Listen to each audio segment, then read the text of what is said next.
Call the meeting to order. This is a special meeting.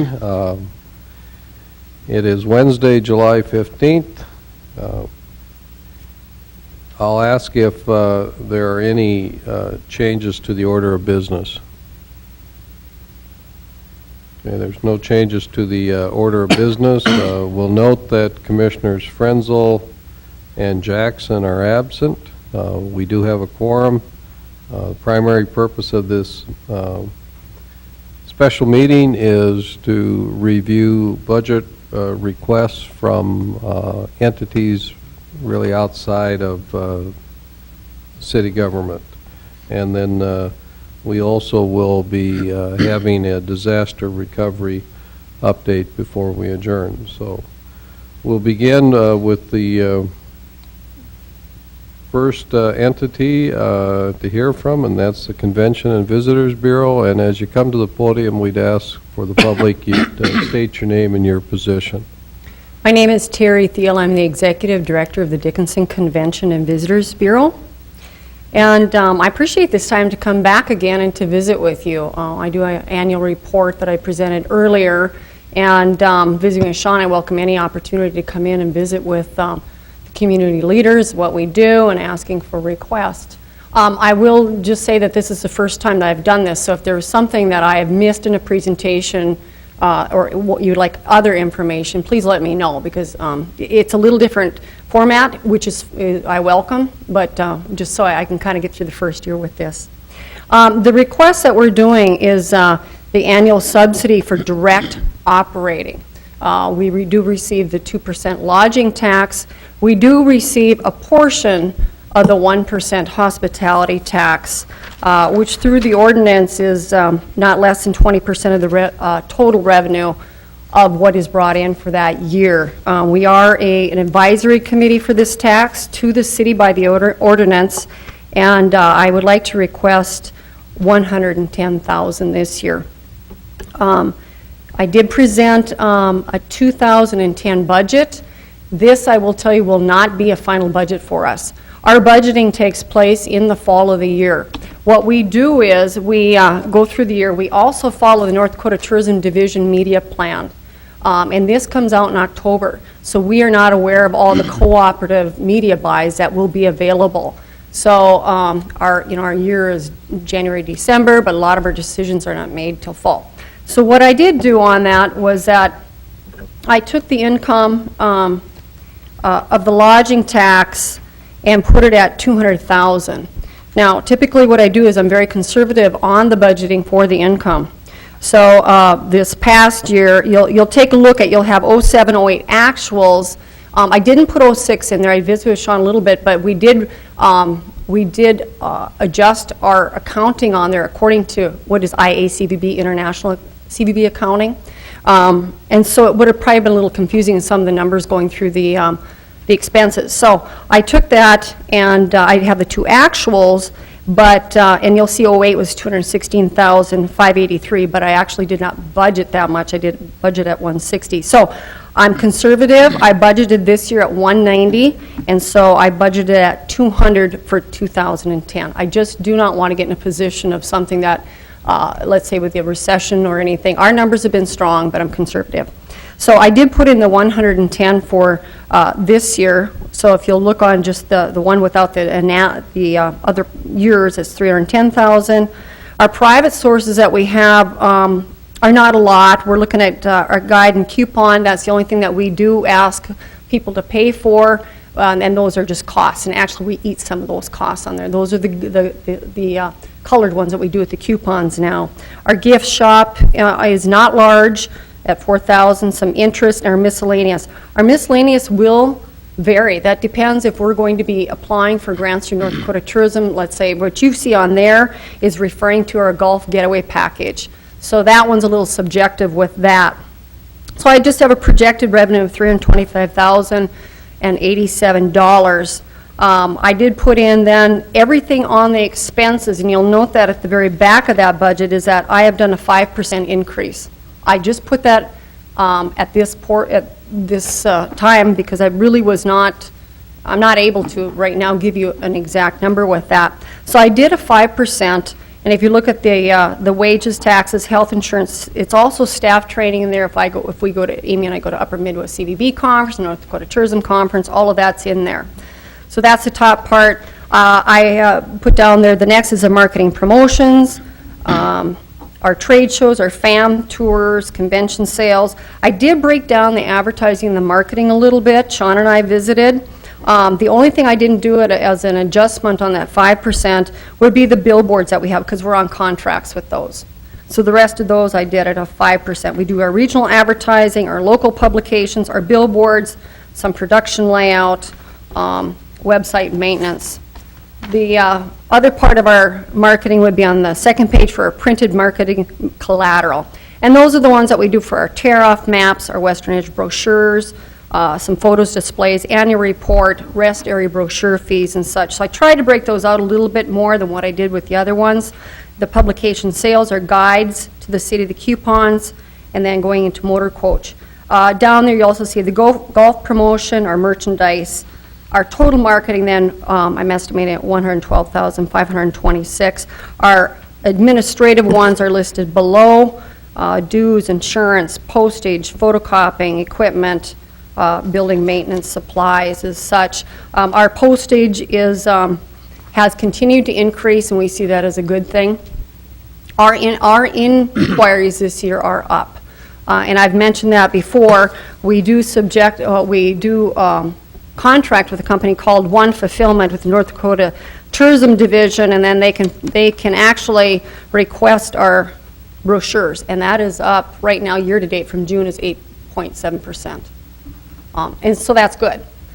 So what we send out has increased with our inquiries. So what I'm looking at then is that with the $110,000 budgeted, just for what I've got on there, would be a net of $2,192. If we did not have that $10,000, it would be $7,808. We would be short.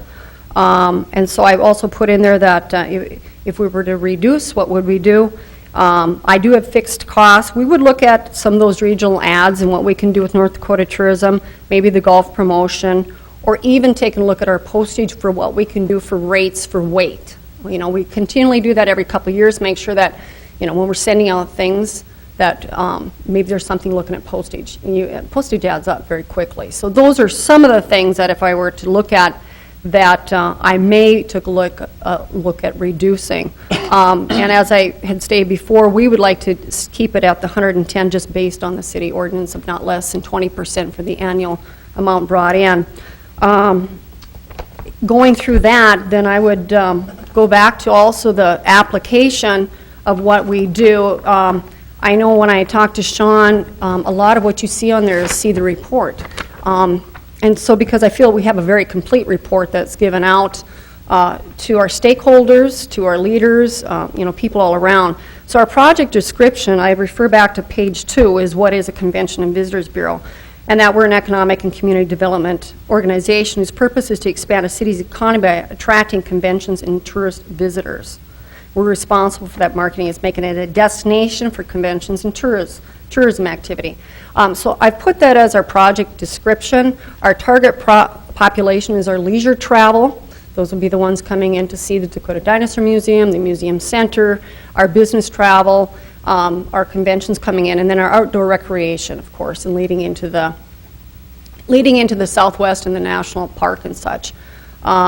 Our employees, we have 3 full-time, we have 3 to 4 part-time, and our activities, I have on page 4 to 14, listing all the different things that we are involved with. We were named, again, the Public Organization of the Year. We are probably by ordinance city defined. However, we have felt that we're not really defined by that. We try to help out Bowman, Hettinger, Killdeer, Medora, all those different communities, not by direct subsidies through our office, but by office personnel assistance in connecting to North Dakota tourism, or people who come in who look to expand or to start a tourism business. And so I stay very involved with the state with that. But you'll also see that we do other activities besides that are community, Badlands Activity Center, Stark County Fair Association, conferences we help with, the Old Red Trail Committee, and such. So those are our activities, and our outputs, again, refer back to that. I think that refers back to the same thing. And then the outcomes, again, are what we've listed down for the number of conventions, sporting events, and listing also the things that are assisted by Amy, our sales coordinator. And of course, we have in there our marketing and public relations. So kind of going over that, I would then ask what the questions might be to you so that I can help answer anything. Okay, thank you, Terry. Are there any questions by commissioners for Ms. Thiel? Mr. President, I have questions. When you promote the surrounding communities, do you get any support from their chambers or their cities for monies? No.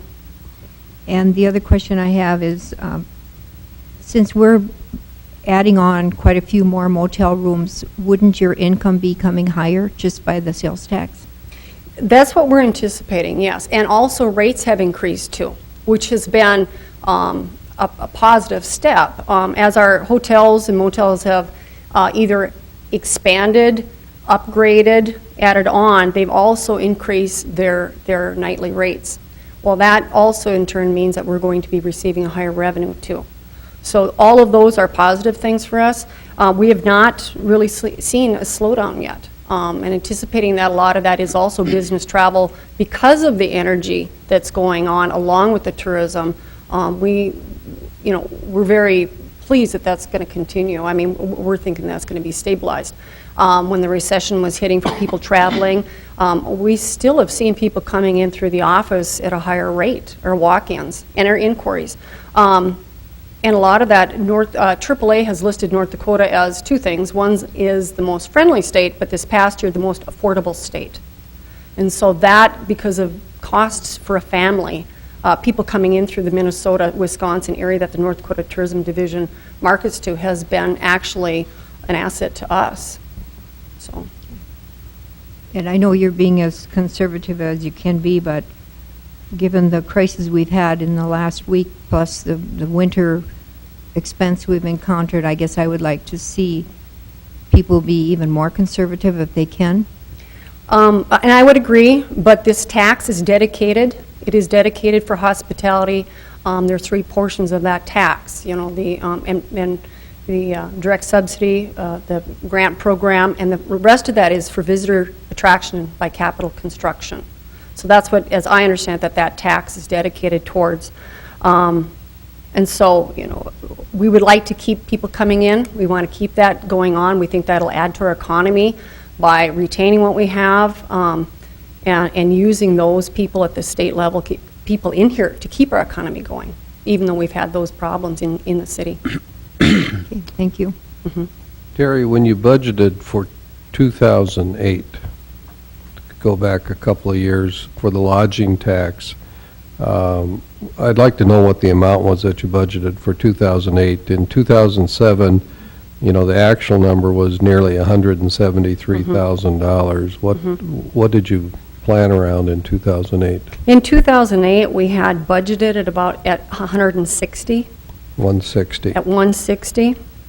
And you actually received just over 216, so you received $56,000 more than what you budgeted. Yes. What did you do with that $56,000? If you note on the back, what we do is, and since we've been in a good position, not unlike the state actually, is that we look at with monies that are retained after that year, we look at projects that we can do within our own budget. Say the street banners that you see, those welcome banners. We've done a community awareness program. Those aren't in the normal budget. Those are our one-time expenditures that we do. And the community awareness program's been very good, letting people know what we do.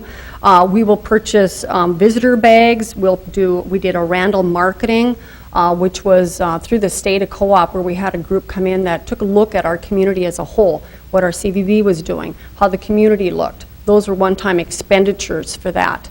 So when we do have monies that are exceeding what our expenses are that year after, you know, the budget, we look at what things that we can do within our organization that will enhance not only community but also for our office. So I've got a portion listing. Another thing we had done was a downtown historic walking tour map that you may have seen. We did a partnership with the museum over there. So those are not our normal expenses that we do. We take and try to put those to the best uses and create more programs and awareness. So the surplus that you had in 2008, you spent it all then? Or did you put some into a cash No, we reserve? do keep a reserve. How large? As we do a 6-month reserve, most CVBs will do that, so that we've always got that continuous if needed. Okay, so how large in dollars is your reserve currently?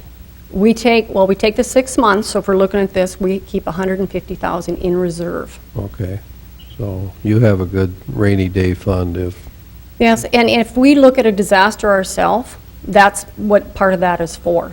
okay. You know, if we are hit with a tornado, we need that money. If we have people that suddenly, you know, they're not able to, or the economy goes down, we try to keep a reserve. When we did that too, and, you know, with our board, I did do checking, what is the common norm for other CVBs to retain? Now, it may not be every single one, but I tried to do what is across the board. Okay. The other question I have, and then 2009, you budgeted $190,000 for lodging tax. I don't know if we know the June numbers, if we have 6 months worth of collections or 5 months, but are we running ahead of, on an annualized rate, ahead of $190,000 or behind? Right now, we're ahead about 31%. 31% over the 190? No, Or over the 260? no, just year to date, over last June, Over last year, yes. and last year was 216. So we're running at a $280,000 annual clip right now, If it continues to be true. if it If continues. it continues, yes. And that money's dedicated, you get that regardless, the Yes. lodging tax. The city doesn't allocate that to you.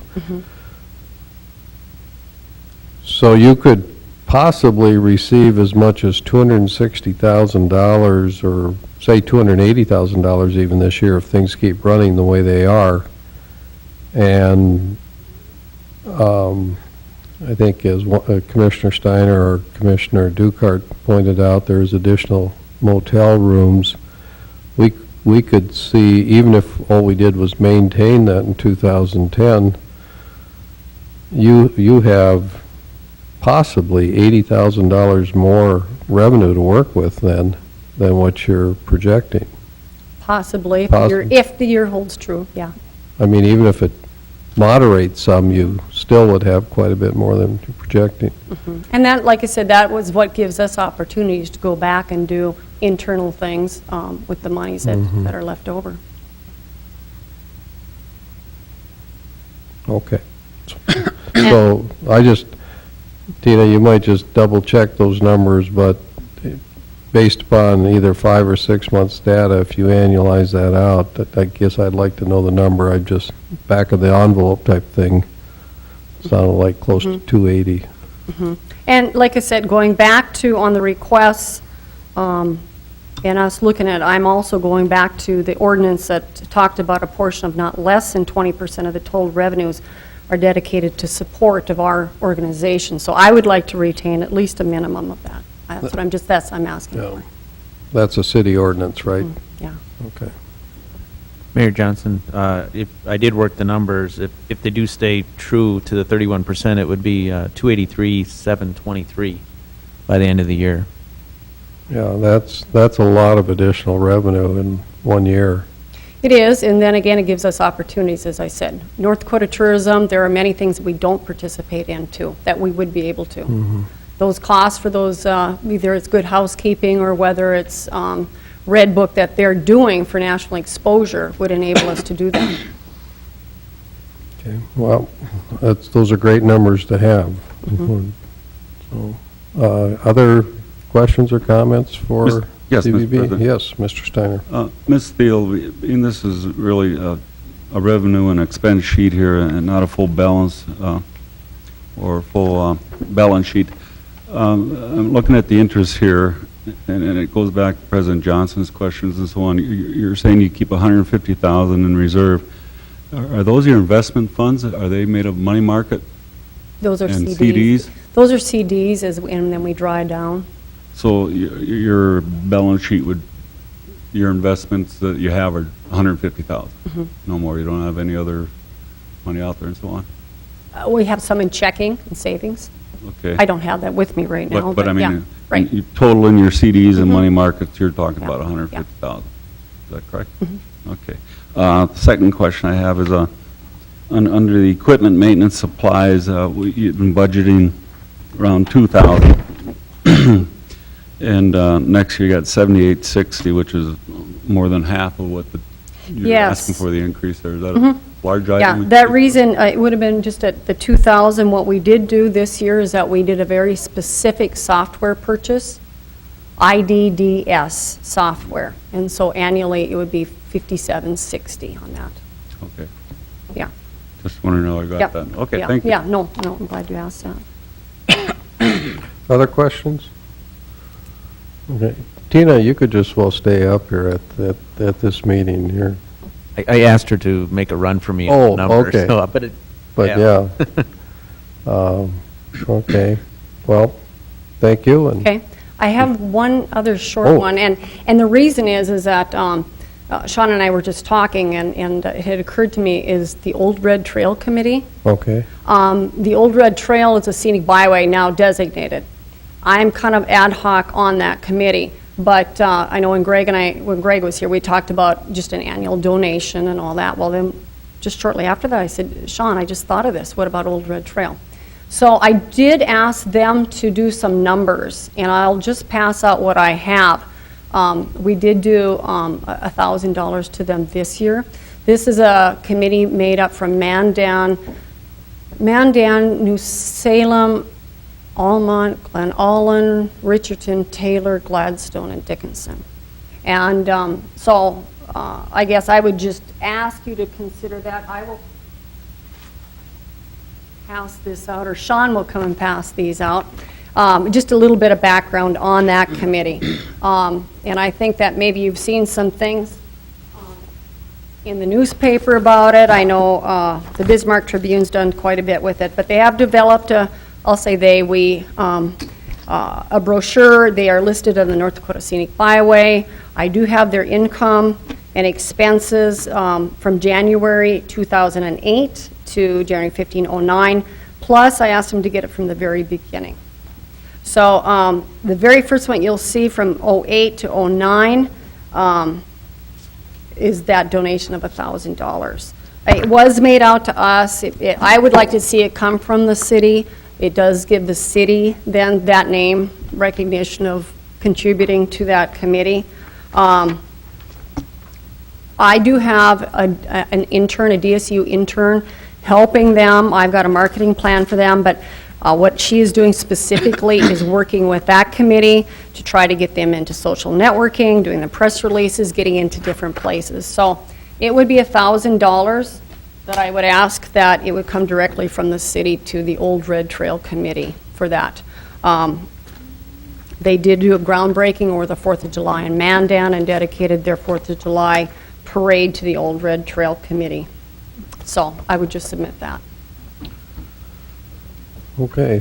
Thank you. Any other questions then or comments? I would just urge you also, the museum center is very important to us. What Danielle has done and the staff over there, we've seen the museum come to life, and that's one of the things that even long-term has become even a closer reality.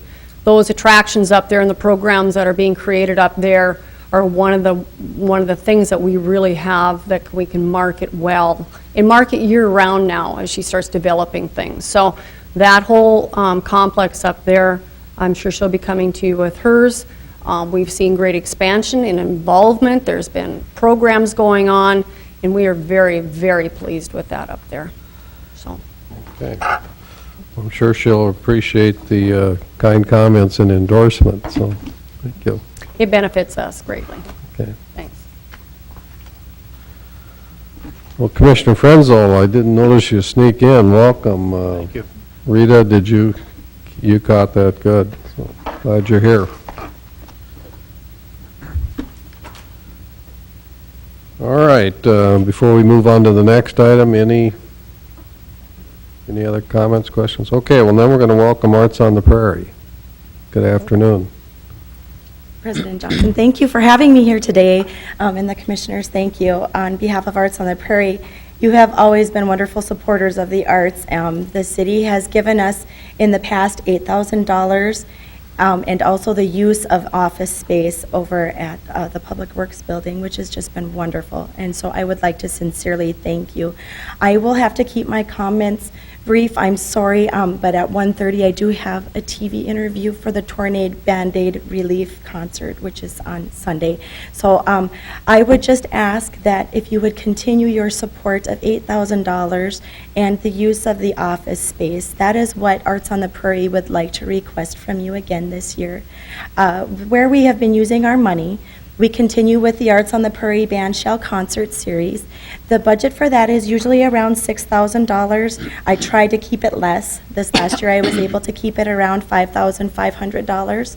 We also do a fall show, which usually ranges around $3,000. We went over budget this year, I apologize, but we were able to use those funds. We had to take a little bit of money out of our savings to cover the cost of that.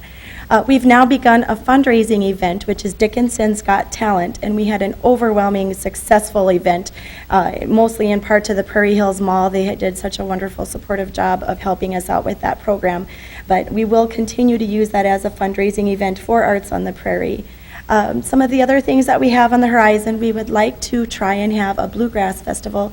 It seems that bluegrass in our area of the state is taking off, and we would like to try and be a part of that. And something I would imagine in the March, April of 2010 is when we will try and target that event. So I wonder if you have any questions for me. I'm sorry I have to keep it brief. Andrew Keller just had a little bit of time for us today. Well, no, we appreciate you being brief, but you didn't state your name for the public I when you came apologize. in. My name is Christy Pechtel, and I am the Executive Director for Arts on the Prairie. Okay. All right, are there any questions for Christy? I just have one. Thank you for keeping it at the same budget. Yes. Well, that was a statement, that wasn't a question. Any other questions or statements? All right, well, we'll let you go to your Yes. interview then. And We just sincerely thank you and appreciate all that you've done for us. So have a good day. Thanks. Okay, thank you, Christy.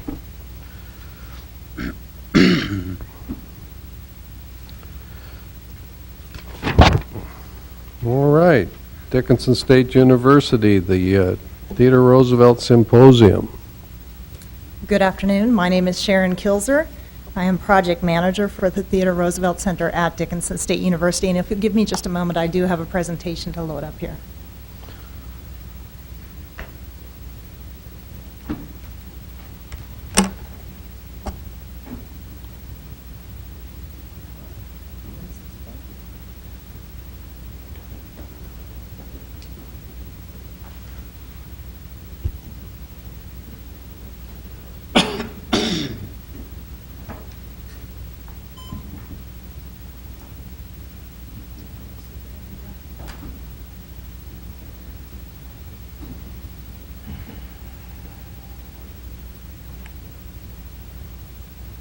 Okay, as that is loading, I will just express my thanks to the City of Dickinson. The last 2 years, 2008, and well, actually last year and this coming fall, you have provided support to the Theodore Roosevelt Symposium, and it has allowed us to create an excellent program which we believe brings benefits to the university, the city, the community, and the region. And I would like to demonstrate that to you today.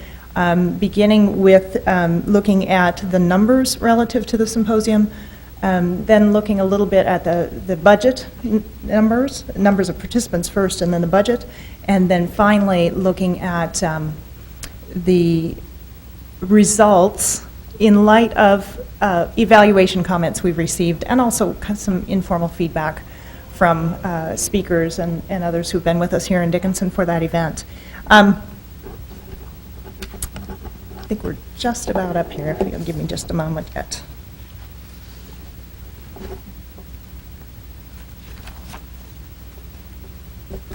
And just a comment as well, I will give you the numbers and such at the end of the presentation, so you needn't worry about getting everything down. I'll give you a print copy.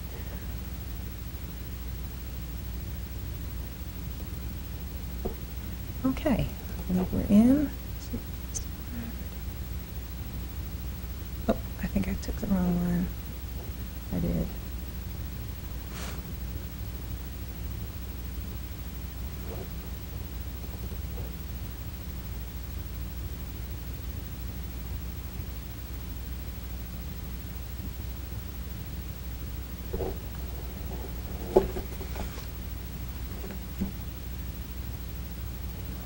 Ah, success.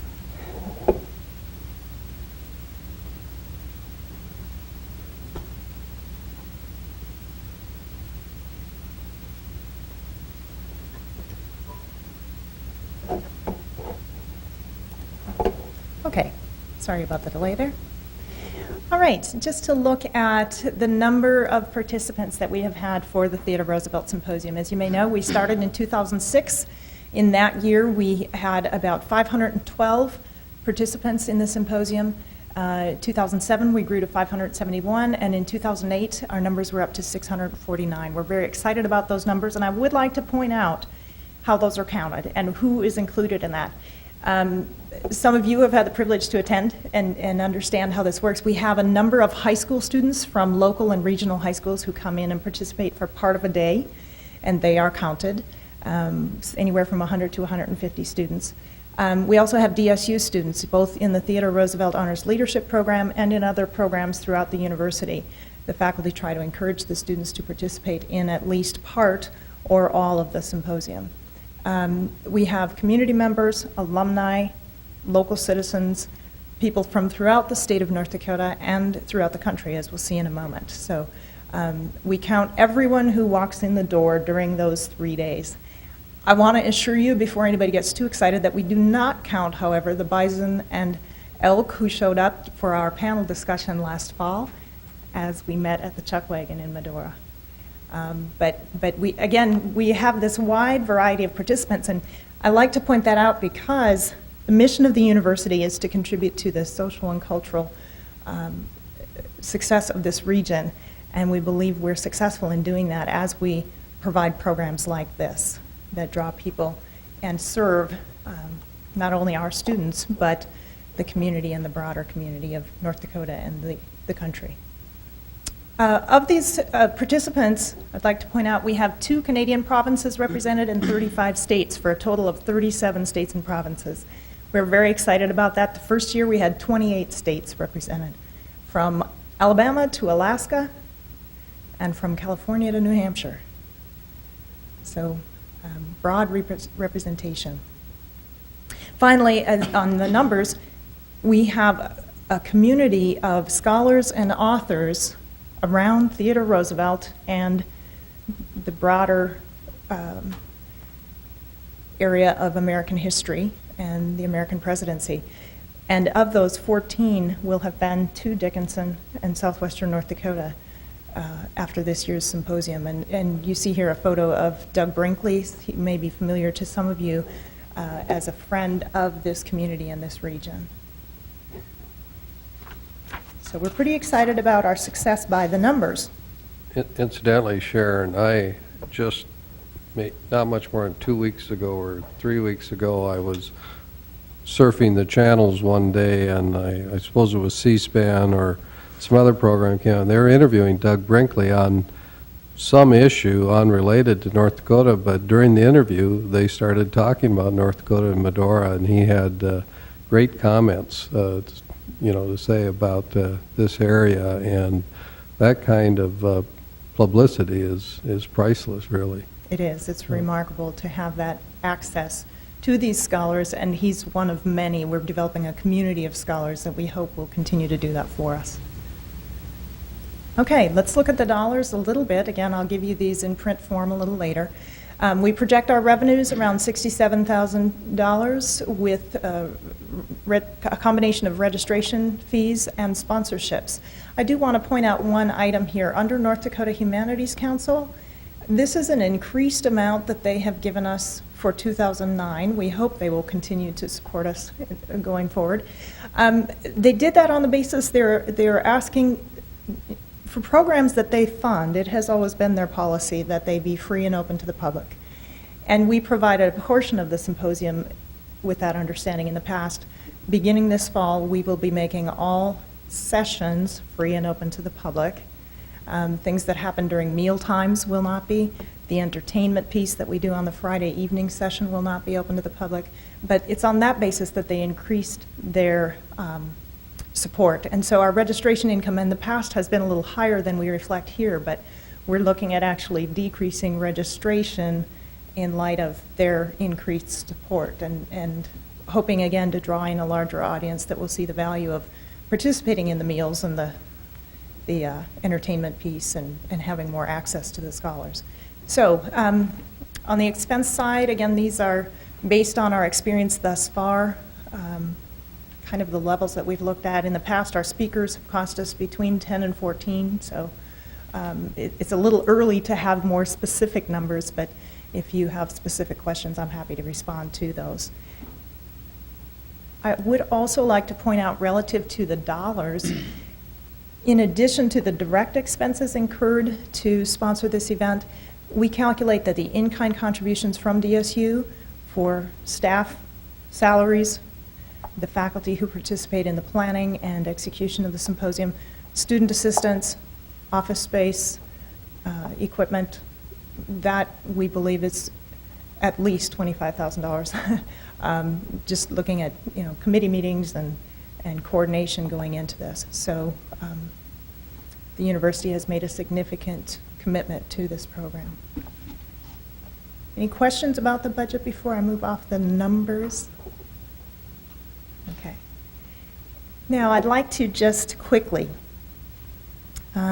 give you a number of what I consider the results of the symposium, and those will be reflected, as I said, based on both formal evaluations conducted each year and informal remarks that have been shared with us by speakers and participants. First of all, we'll start with some folks who've come in from out of state. Thank you for a wonderful weekend. We were so impressed with your state, your college, the wonderful meals, and most of all, your generous hospitality. And this is my personal favorite. I was enchanted by North Dakota and her wonderful people. Just a couple more. I've traveled to similar events throughout the nation, and DSU can be proud of the event they hosted. Nice student involvement as well. And finally, your gracious hospitality is a real inspiration to us, crusty old New Yorkers. I think that may have come from Tweed Roosevelt, great-grandson of TR. Now, let's look a little bit at how North Dakotans perceive the symposium. The symposium was great beyond expectations. It was great to return to Western North Dakota, played ball in Mayhall and Medora over 50 years ago.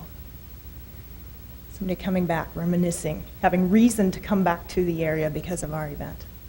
I'm a North Dakotan, but the trip to Medora and the Elkhorn Ranch was special. I'm always thrilled at the sight of the hills and buttes of Western North Dakota. This really reflects that, we're putting on an intellectual event, a scholarly event in a certain sense, but we also have this nature aspect. We take the field trip, and we've done this the last 3 years into the Badlands, and giving people that opportunity to experience the landscape that TR experienced and that so captivated him. And so even for North Dakotans, that opportunity to come out and experience that is significant. Finally, the scholars' accessibility throughout the event was the highlight. As a native North Dakotan, I learned much about TR, and it's inspired me to want to learn more. And this is what we really are after, what really excites us about being able to do the symposium and inspire people to want to learn more about this very significant historical figure. One of the things we try to accomplish with the symposium is to, again, it is an academic and scholarly event, but it's a public humanities symposium. And so we're trying to make it accessible to the average intelligent citizen.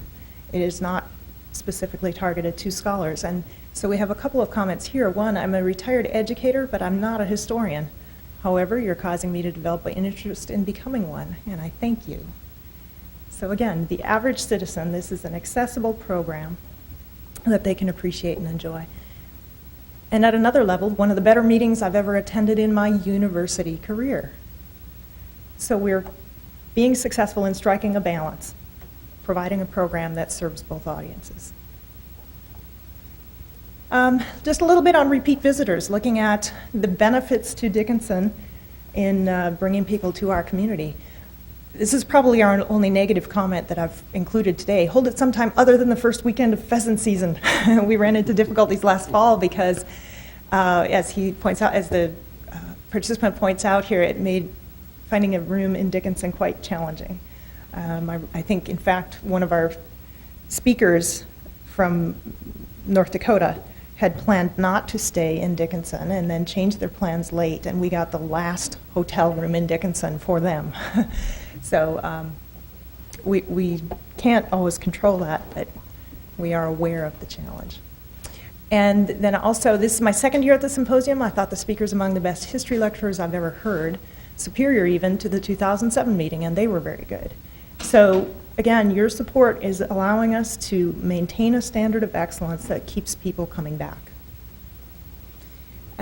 Now to move into the impact and some of the opportunities coming out of the symposium. One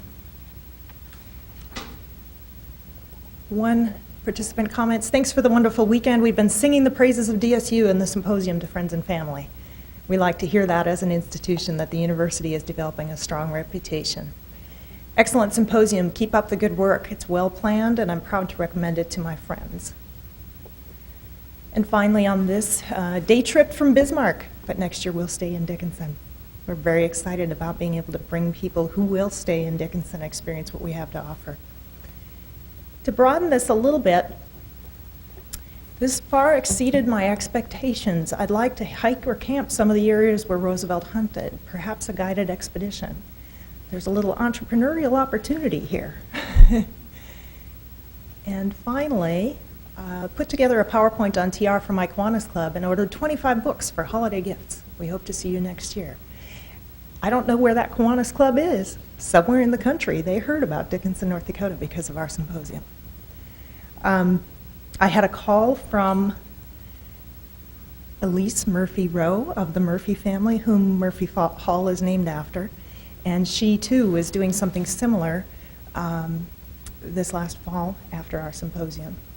So in Colorado somewhere, I don't recall what city, they also heard about us. And to add one more that I didn't include because it wasn't a formal statement, John Milton Cooper was a speaker at our 2007 event, and in 2008 he was invited to the White House to speak at the 150th birthday celebration for TR. And I spoke to him afterwards. I saw the video and jotted him a note to say congratulations, he did a nice job on his address there. And he said, you know, I think the reason I was invited had something to do with my having been in Dickinson. I'm not sure. Because he's not a TR scholar, he's actually a Wilson scholar, but he has a book out on the two of them. But we're developing a community of scholars who know about us and our work and who attribute to us something significant that hopefully, again, they will mention when they have those opportunities. So, where are we going from here? It's another comment. Please continue your excellent work. We drive 14 hours each year to attend, and this particular couple has come every year. Your presentation, hospitality, and attention to detail make for an intimate weekend full of historical perspective. Well done. This is what your sponsorship allows us to do. And one last comment from a participant. This was a member of the National Theater Roosevelt Association. They traveled from Portland to Dickinson to Illinois to Atlanta for the National Theater Roosevelt conference and back. And this was their statement after that experience. As I traveled by car across the country and back, I asked young people about TR. I couldn't find anyone under 30 who knew anything about him. DSU has an educational national and international role teaching about TR. Now, specifically talking about the symposium, he says, "You folks not only taught history, you made history, and over the years, your school and your sponsors will play an increasing role in keeping TR's personal adventure and history alive, especially for young people." Again, we're very inspired by comments like that the work we're doing is significant, and it will have an impact beyond. It certainly impacts us and benefits us as a community, but the contribution we can make to the larger world is very important to us. With that, I'll stop and see if you have any questions about our, again, we are keeping our request at the same level of $20,000. Thank you, Sharon. Yes. Excellent presentation. Do we have any questions or comments? I do, Mr. President. Do you have, Sharon, any idea how much revenue was brought into? I know when I was campaigning last year, there was a lot of rumbling about that 20,000 we gave to DSU. But when you're looking at the numbers, you know, even if half of those people were not from Dickinson and were spending money here, you know, at the motels, do you have any idea what kind of revenue it brought into our area? You know, unfortunately, I've not been able to run those numbers. I came on as project manager just last October, and so I hadn't been involved in the tracking of statistics prior to that, and even to pull these together was a little bit of a challenge today. I have talked with Terry, you know, what's the multiplier that you use when people come in from outside the community, but I don't have detailed enough information on our numbers. I do know we've had from 40 to 70 out-of-state guests. In addition, we've had many from Fargo, Grand Forks, and other communities on the eastern side of the state that we would presume were overnight guests. But I don't have enough hard numbers to be able to use that multiplier and give an exact figure. And I'm taking, this is a statement now, not a question. That's fine. I'm taking from your presentation that historical people are not pheasant hunters, so we could move that date? We've added motel rooms since last year, Yes. so we should be able Yes, to that accommodate will- everybody. That will be a help. Besides, with this tornado, both Shirley and Tina have become experts on housing availability, so Yes. they'll find everybody a room. Yes. Other questions, comments? Okay, well, thank you very much. Okay, and I would just like to close with one last comment from a participant that I think says it very succinctly, and it's the message we would like to pass on to the city as well. It says, "The symposium was great. Looking forward to next year. Thanks to all the sponsors." Thank you very much. Thank you. Thank you.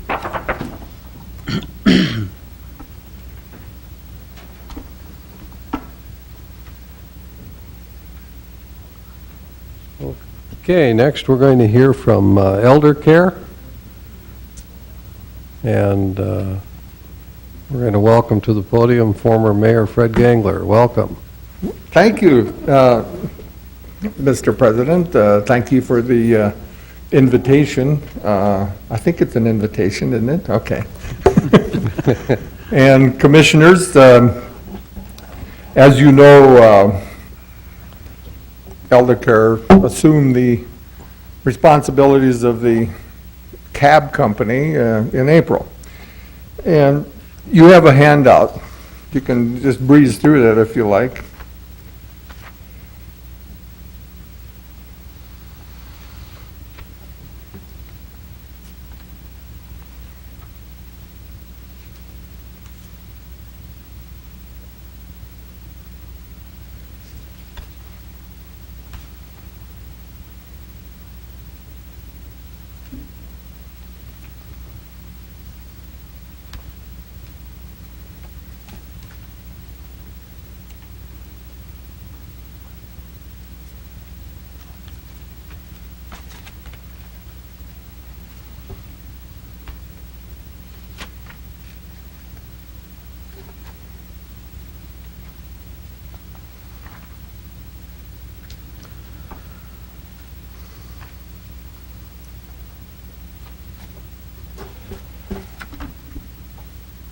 You like that big bold print?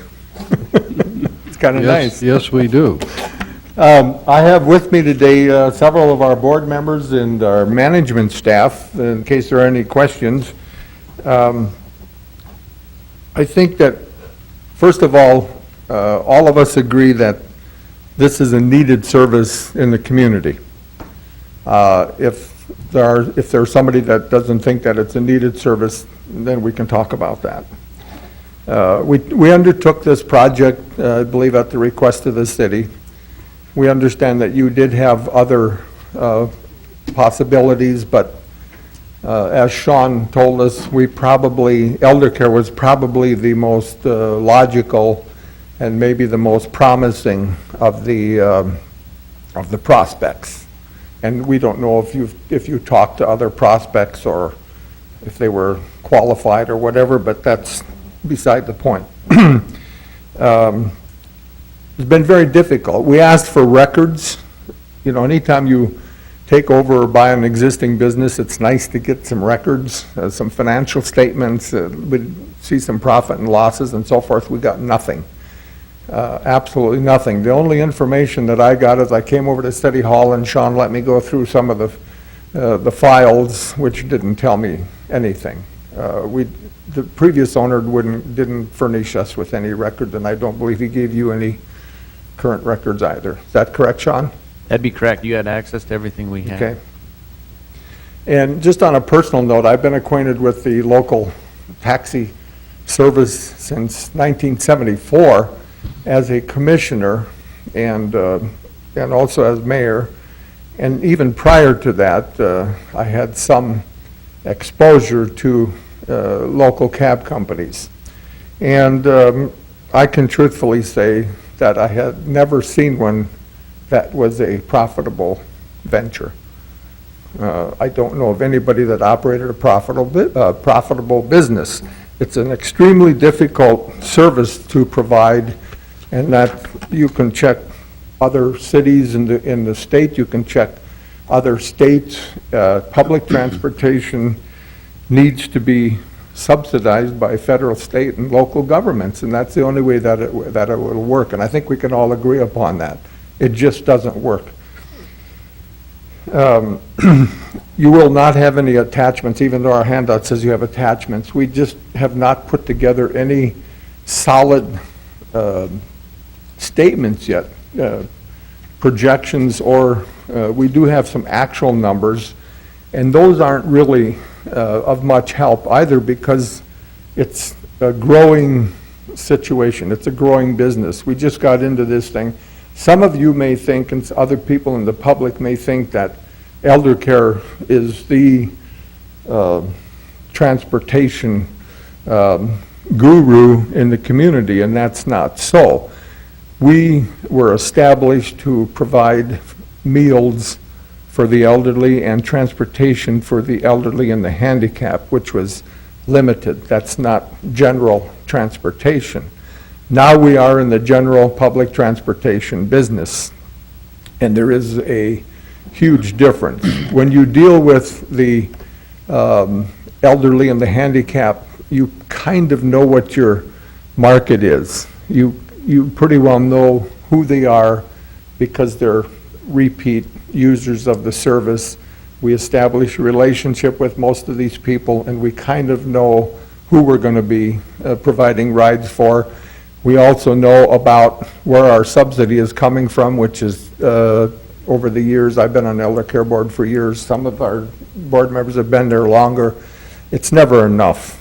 Our organization is not one that wallows in money, provides outstanding benefits to our employees, pays hefty bonuses at the end of the year and so forth and so on.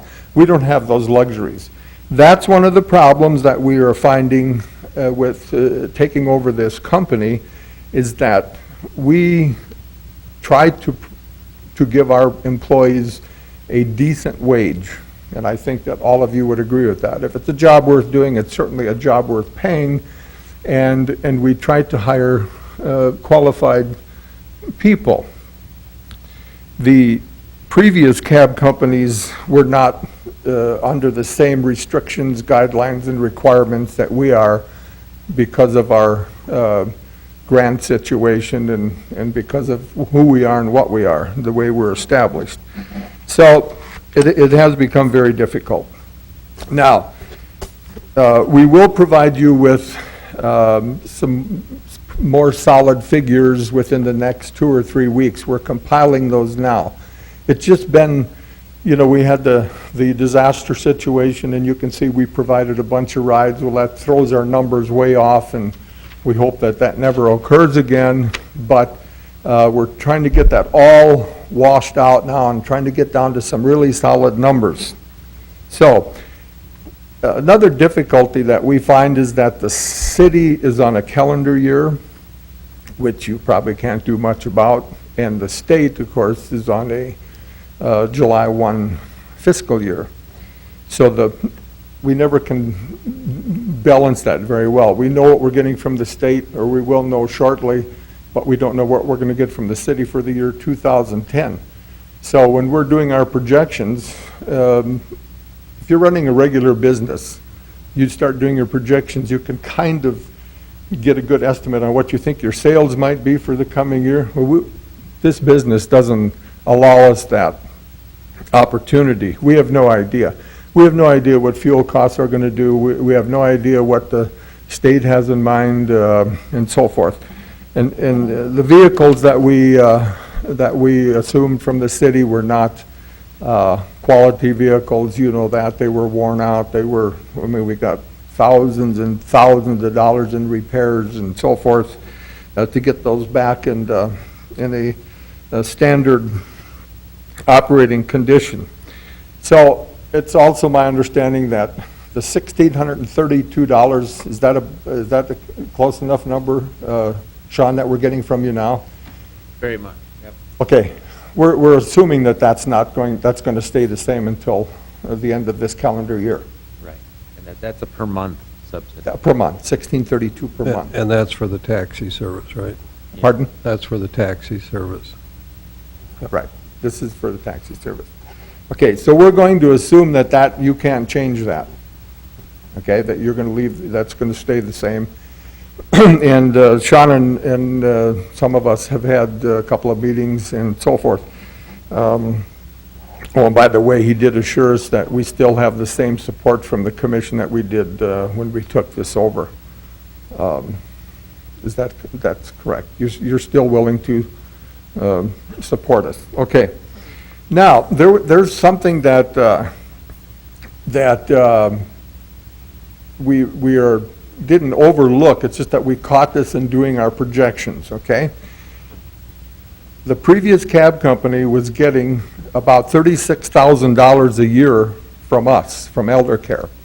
And the reason that we contracted with the cab company every year, the reason for that agreement was that we stop service at 5 o'clock, okay? Well, we still have many patrons that need transportation after 5 o'clock. And so the cab company said, in order for us to provide that service for Elder Care, this is how much money we need. So we were giving him $36,000 a year to do that. We paid him twice a month for that. And so that money came out of Elder Care's budget. It didn't come out of a cab budget. We didn't have a cab budget. It didn't come out of, we took that out of our budget, and we shorted ourselves every month in order to do that. We looked at trying to provide that service ourselves after hours, and we cannot argue with the cab company that that was not a legitimate cost. That's what it was costing him to do that. So that money, we still need that money to operate that cab company. Whether we own it or whether somebody else owns it, Elder Care still has to pay that amount of money to the cab company. Now that we own the cab company, we need that amount of money. So what we're requesting from you for the remainder of the year, and I don't know if it's even possible, but this is what we're going to be needing. We're going to need to have the city provide us with that subsidy that we were paying the cab company in order to keep this service at a respectable level. And in order to provide the service that you want and that we want and that the public wants, that's what it's going to take. So I don't know what reserve accounts you have or whatever, but so In addition to the $1,632 a month for the remainder of the year, from July through December, we are also asking for that approximately $3,300, that's the number that we're using, per month for the remainder of the year. Okay? Now, and in fact, we're going to be providing more hours when we get this company streamlined and we get it going the way we think the public needs to have it. We're going to be actually providing more hours and more services than the previous cab company. And that's good. That's not a negative. That is a positive. Now, for the coming year, 2010, that's the year that you're here to talk about and that we're here to talk about. We know we've had increases. Many of you have your own businesses. I don't have to stand here and ask you if you had increases in your costs. We've all had that. So what we're requesting for the coming calendar year, 2010 budget year, is $2,000 a month. Okay, that's an increase from the $1,632. And we're going to ask for $4,000 per month to replace the money that we were paying the cab company. If you look at it, you say, well, hey, wait a minute, you don't have to pay that out anymore. Yes, we do, because now we got the cab company, so we're in that position and we need that money in order to operate this, this service. And like I say, we will be, in fact, the cab company came to us when it was time to contract again for 2009, and he wanted $50,000. We said, we don't have $50,000. I mean, we just couldn't stretch it anymore, so he agreed to take the $36,000.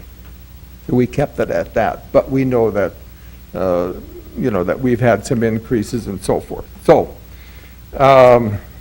we will be providing you with more details. It's just that we don't have them ready yet. We've got some preliminaries, and we don't like to provide the government with a bunch of preliminary guesses, so we'll have something more fixed. But you can put this in your budget numbers, because that's what we feel it's going to take to make this thing work. So it's not that we're asking for that much more money than that the existing cab company was getting. There are some increases, but it's not dramatic. That's what it took to operate. I don't know what the previous cab owner shared with you. I believe he did share just some verbal things with Sean. He said I think he said he netted about $4,000 for 2008. The number that he provided me was, yeah, a little smaller than that. But Was it? Okay. So it's smaller than that. We don't know if that was before or after taxes. We don't know if that was before or after depreciation, but it wasn't a big profitable deal, and obviously that's why one of the major reasons he decided to get out of it is because this thing is tough to make go. So that's our request. Mr. President, I have a question. We no longer own the cars, right? yeah, part of our agreement that will be before you on Monday includes the transition of the vehicles to, the sale of the vehicles to Elder Care as well. Okay, so then we will no longer have that responsibility, and we will no longer be paying insurance, right? We will be, the liability, the arrangement previous was we were paying the insurance minus the liability, which was being reimbursed by Elder Care. So those expenses will be gone. We will Correct. just be a city helping them. Correct. Okay, Yeah, you will be the grantor. okay. I guess because this is my project, and Sean and I talked you into taking it over, because it would cost the city a lot more to hire a manager, dispatcher, employees, plus wages and benefits. Right, if you look at, that's a really good point, Commissioner Durkart. If you look at what the owner, who is also the manager of the cab company, if you look at the hours that person was providing, when we took that on, we asked our existing staff to do that. And our executive director is working nights, often weekends. It's tough, I mean, to make this thing go. You know, we joked with her. She said she really enjoys a challenge. So, now she's having second thoughts. And, you know, challenges can mean different things, but it has been tough on the whole staff. Well, I have to commend Colleen. She's done an outstanding job. We also have to take into consideration, we have people in nursing homes, we have handicapped people, we have elderly. We want them to stay here. That keeps employment in Dickinson, as well as they need to eat, they need clothing, you know. So that's the goal that we have to look at as commissioners when we decide, you know, for the funding. I think Yeah, that's another good point, is that one of the reasons that our organization does what it does is that the state and federal government continuously looks for ways to keep the elderly independent, living independently. You do that with meals and transportation, and that's what we're all about. So I can't imagine, all of us know what it costs to go into assisted living facilities or extended care facilities, and it's lots of thousands of dollars per month. So if you look at our organization and the dedicated people that we have running them, you know that we're saving taxpayers a tremendous amount of money. And you do have very dedicated people. As a person that wore many hats in the last week, I mean, one day I was public transit driving volunteers, the next day I was Red Cross hauling meals. My vehicle turned into lots of things. And all of your people, and Colleen was the main person heading this up, that gave us the vehicles to transport these 300 volunteers. And Sean was there pretty much, and the mayor was in all of these. We know exactly. We'd have been in a bind if we hadn't had those vehicles to use, because we were using private vehicles yesterday and also on Sunday too. Yeah, we appreciate that. Mayor Gangler, a couple of questions. One, if we had a alternate party that was willing to run the cab service, would Elder Care then be prepared to provide them with a $48,000 a year subsidy for after-hour services? Would we be receptive to that? Yeah, would you do that? I mean, If we just put things back to where they were and If we- somebody took yeah. over after hours? if we had a private operator emerge here, would you be willing to pay them $4,000 a month? To provide that service for us Right. after hours? Yeah. Yeah, that's what it would take. I You'd mean, be- that's what they would request from us. You'd be willing to do that? I wouldn't have no choice. Okay. Second question, when it comes to fares, what you can charge the people who use the service, can you tell us a little bit about what you do charge and whether or not you have restrictions on what you can charge for fares? Because, you know, one of the ways to offset the cost is to the taxpayer is to put more of the cost on the actual users themselves. Right, So- yeah. We work on our fares constantly. In fact, we just, Colleen, who wants to take that on? We work on our fares all the time, and with the majority of the people that we deal with, very, very limited. And anytime we have a fee increase, we're also, governed by state and federal regulations. If we could charge what it actually costs, we wouldn't be standing here. Well, I'm not Right. implying that you should charge what it actually costs, because, I understand that in a small community like this with public transportation, you're probably not going to get to a point where it's subsidy-free. And so, really what you try to do is get to a point where it's subsidy reasonable. Okay? Right. And if we're looking at $6,000 a month, $72,000 a year, we could probably be saying we're probably getting on the other side of subsidy reasonable. So is there a way you can increase your fares and decrease your subsidy I'm not looking to eliminate the subsidy, but to have it be a more modest amount. Sure. Thank you for that question. Colleen Rodakowski, Executive Director of Elder Care. Mayor Johnson and City Commissioners. Right now, the fares are the same that they have been since I last spoke with you.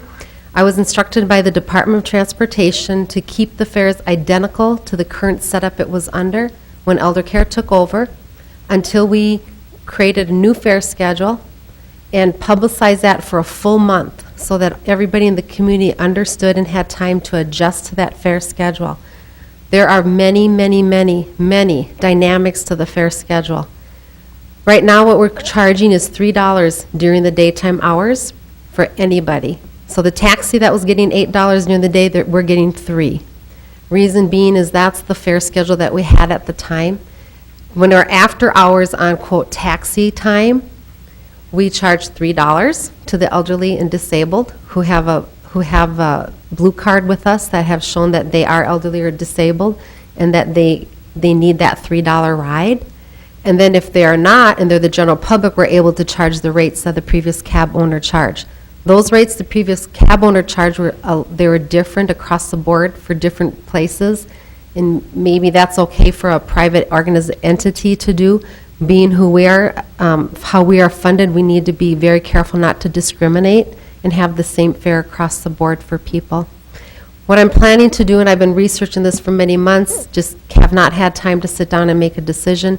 I've researched rates in North Dakota, South Dakota. Everybody is totally different. Some places charge $2 for a ride. Some people charge $4 for a wheelchair ride and $2 for somebody that's ambulatory, that can walk.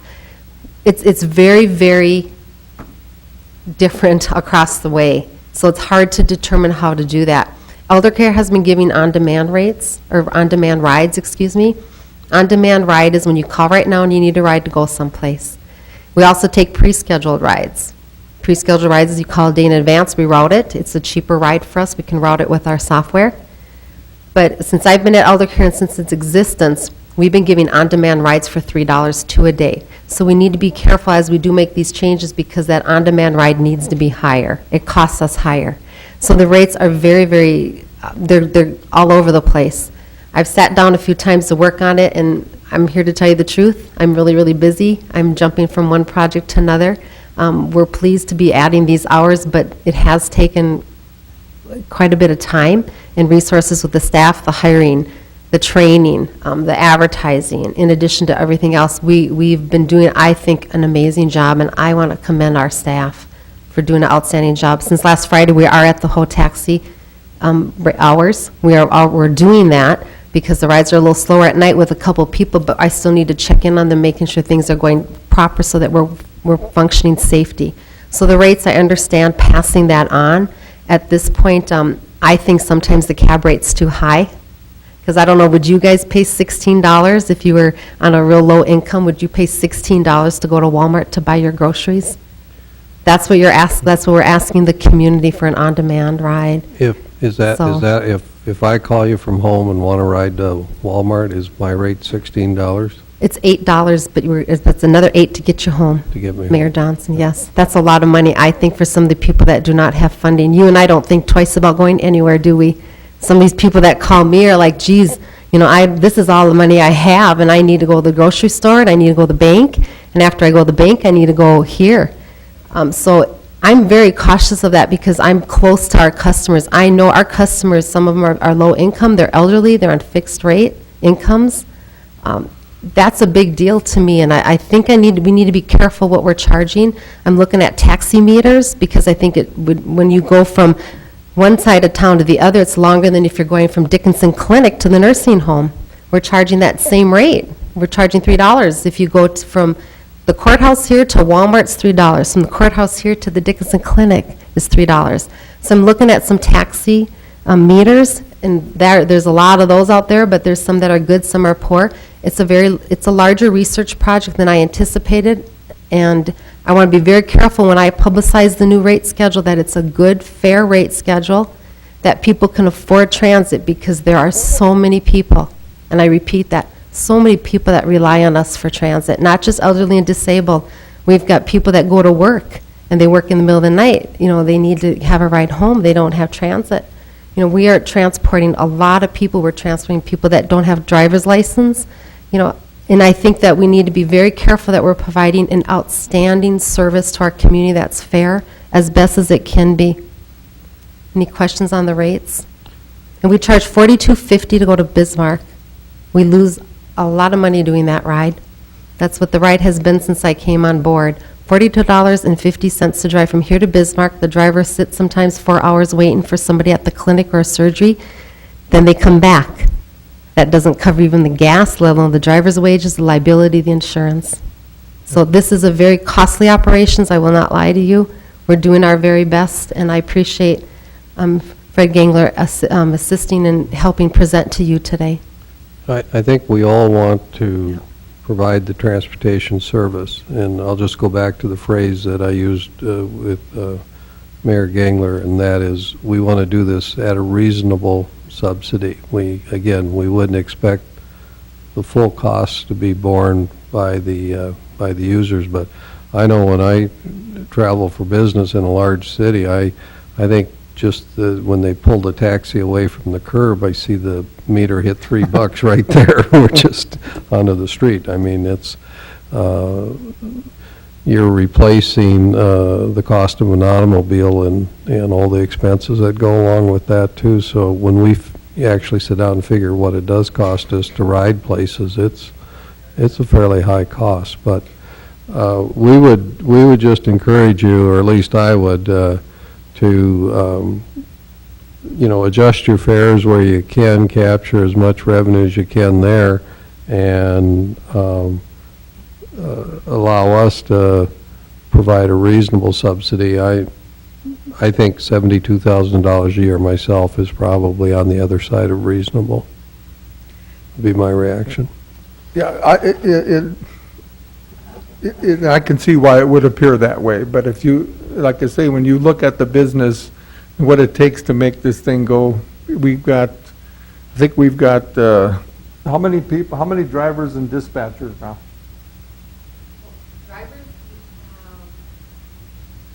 I'm not questioning your costs, okay?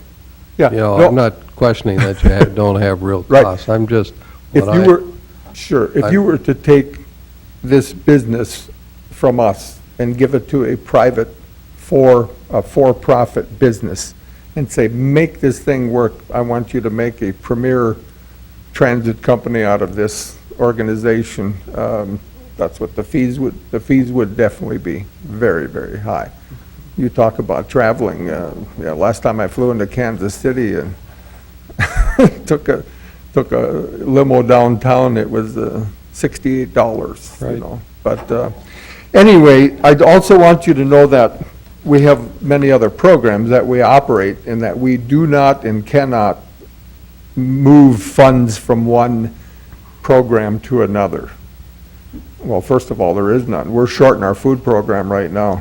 We run that food program in the whole, well, you get a nice lunch for $3. Well, obviously, our costs are more than $3. So anyway, we appreciate the opportunity, and we hope that you can look at us in a favorable way, and that's what in our opinion, that's what it's going to take to make this work. Okay. Before you leave, questions or comments from other commissioners? All right, thank you for being here. Thank you. Well, we'll move on. Sunrise Youth Bureau, are they represented? You don't look like a youth. Well, this is Senator Wardner, so we'll welcome Senator Rich Wardner to the podium.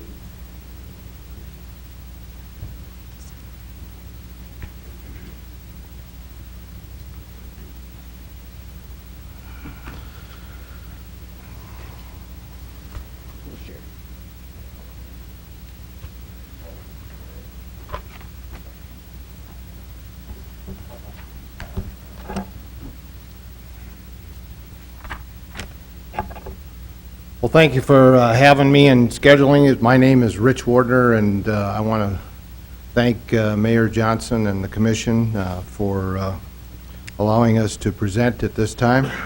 I also have with me 3 officers from the Dickinson Police Department, the chief who was supposed to be here with me and is my sidekick.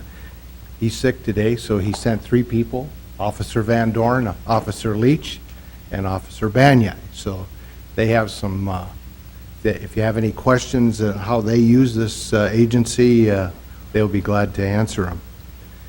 I'm going to start out telling you going right to the heart of it. We're going to be asking for approximately $15,000. All right, why are we asking for that? The Youth Bureau has started out being funded by grants, and that went on for about 6 years till we got to about 2002, and then the grants were gone. And now the Youth Bureau is funded mainly by the counties, all of the counties, plus we have a few other little things that give us some revenue. I know that Dickinson is a part of Stark County. Stark County has really stepped up to the plate. They fund the Youth Bureau with the full meal, plus they give us rent free on the facility. Now, there are some other counties that don't contribute a lot, and we have to cut services to them. I mean, it's not like they get the same services that Stark County gets. I do want you to know that most of the cases come out of Stark County, about 79%, and of the Stark County cases, about 80% of them come out of the city of Dickinson. So, yeah, we could go to the county and ask for more, but we feel that we're probably overextending our welcome there. Now, what I would like to do is talk a little bit about our budget so you have an idea of where the money is. And if you would turn in that little folder, that summary that you have, and it's on about the 3rd page, it says 208 income. And it looks like there's $152,567 of income. That's a little bit misleading, and our budget, our regular budget for the Youth Bureau is just a little over $100,000. Well, why? Here's what you need to look at. We not only have the Youth Bureau, but we also have attended care. We do attended care. Attended care is really a service that we provide. And you'll notice down just about to the bottom, it says attended care, $40,711. Yeah, that's income, but it goes right out. What does the attended care dollars go for? It pays for the people that are there supervising the young people. When they're in attended care, it takes care of the food. That's what it's all for. That we see no income there, and you'll notice down the line right below it what we get for administration of attended care. And then the other line I want you to make note of, and that is the Otto Bremer grant. We were fortunate enough to find an Otto Bremer grant that has helped us through the last year or two. And so, and that's a 2-year grant, so you cut it in half, and that's $12,500. So when you get right down to it, our normal income is very close to the 100,000. In fact, our budget is a little over, and our income that we get is a little less. We've been dipping into our reserve. We do not have a big reserve. And when I say dipping into the reserve, we're talking about $3,000, $4,000. We have cut our receptionist to half-time. We have sharpened the pencil, and we are making sure that we're getting a bang for our dollars. So with that being said, so that you have an understanding of what our financial picture is, we have been out to the counties. We got one more county to visit. They like our services, and it all started with juvenile court. The 8 counties in the Southwest and that are under the juvenile court here in Dickinson, it started with a thing called diversion. And what happens, that if you have a child that is a first-time offender, or it isn't a very serious offense, the juvenile court has them go to the youth bureau, and the director of the youth bureau, in essence, becomes the judge, takes care of that situation. It may be community service, it may be classes. They not only work with the child, they work with the parents so that this doesn't happen again. And we've had a very good recidivism rate, and it doesn't happen. It's less than 15%. So it is working, and the thing that it helps the court with is the fact that the court can concentrate on the cases that they have. They don't have as many, and the Youth Bureau concentrates on those, and I think it ends up being a win-win situation. Well, that isn't the only thing the Youth Bureau does. They also do early intervention and prevention. We have a education coordinator. Her name is Holly Prouse. She goes out to the schools in southwest North Dakota and teaches about drug and alcohol use in the schools. The teachers invite her in. She lets them know at the beginning of each year that she's available, and they invite her in. The schools here, especially the elementary schools here in Dickinson, use her extensively. Not only do they talk about drugs and alcohol, they talk about conflict resolution, they talk about bullying, and try to correct these things before they happen. So we have the educational component. And then you have situations where people are sentenced, they have to take classes, they've been picked up for minor in possession or minor with smoking, and they have to take classes. We provide those classes. Now, we do get some reimbursement for it, but not enough to really cover the cost. So those are some of the things that we do. I will tell you that in those counties where they do not contribute as much, we do not go there for education. We can't. We can't afford to go there. We will take care of the attended care, and we will, if Virginia sentences a child from that county for diversion, we would do that. But that would be it. Let me just talk a little bit about attended care. Attended care used to be conducted up in the law enforcement center, and was glad that we had an attendant care. However, it's not a good place to bring children that have just there's been a domestic violence in the home, and the children have to be put in a safe place, that they're taken to a law enforcement center. This is a safe place, neutral, and it's not threatening at all. And so attended care, so that you understand that $40,000 that we get that's in this budget comes from the Association of Counties. They run the attended care. And it used to be that they would allow us, we could have the child for up to 4 days. But they've cut it because of their funds.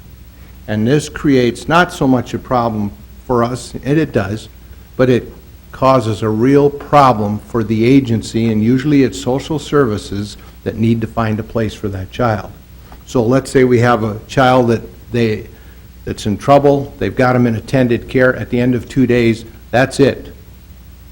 And our executive director, Jerry Mayer, is on the phone talking to those people. You got to get this child moved, you got to get this child moved.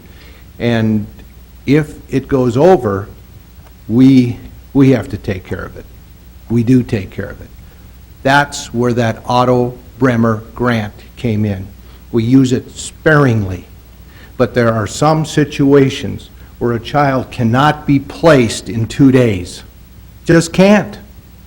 They're working very hard to find a place for them. Sometimes it's they're going to Home on the Range. Sometimes they're going to Prairie Learning Center or to Dakota Boys Ranch, and there's a waiting list, and so they have to find an alternative. Now, we don't keep them more than a week. I mean, that would be the longest that we would keep any individual.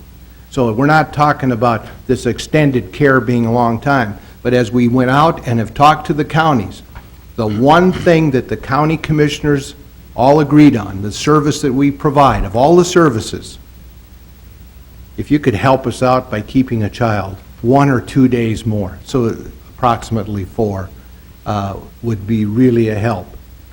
And I can tell you, there was one county that had a young individual in another state. They had a bill of $50,000, and we took that child. Now, it happened to be not one of the 8 counties, but they reimbursed us for the days that we had them. We had them for, I believe, 4. That gave them time to get them in a placement. In this case, I think it was the Dakota Boys Ranch where the child went. But I'll tell you, placing children out of the state is a budget buster. And we do help with that. And so we also are involved, we're always looking for a place to make a dollar, and we earn it too.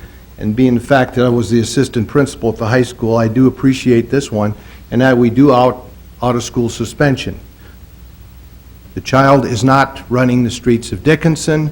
They're at the Youth Bureau, and we do get reimbursed from the school district for that.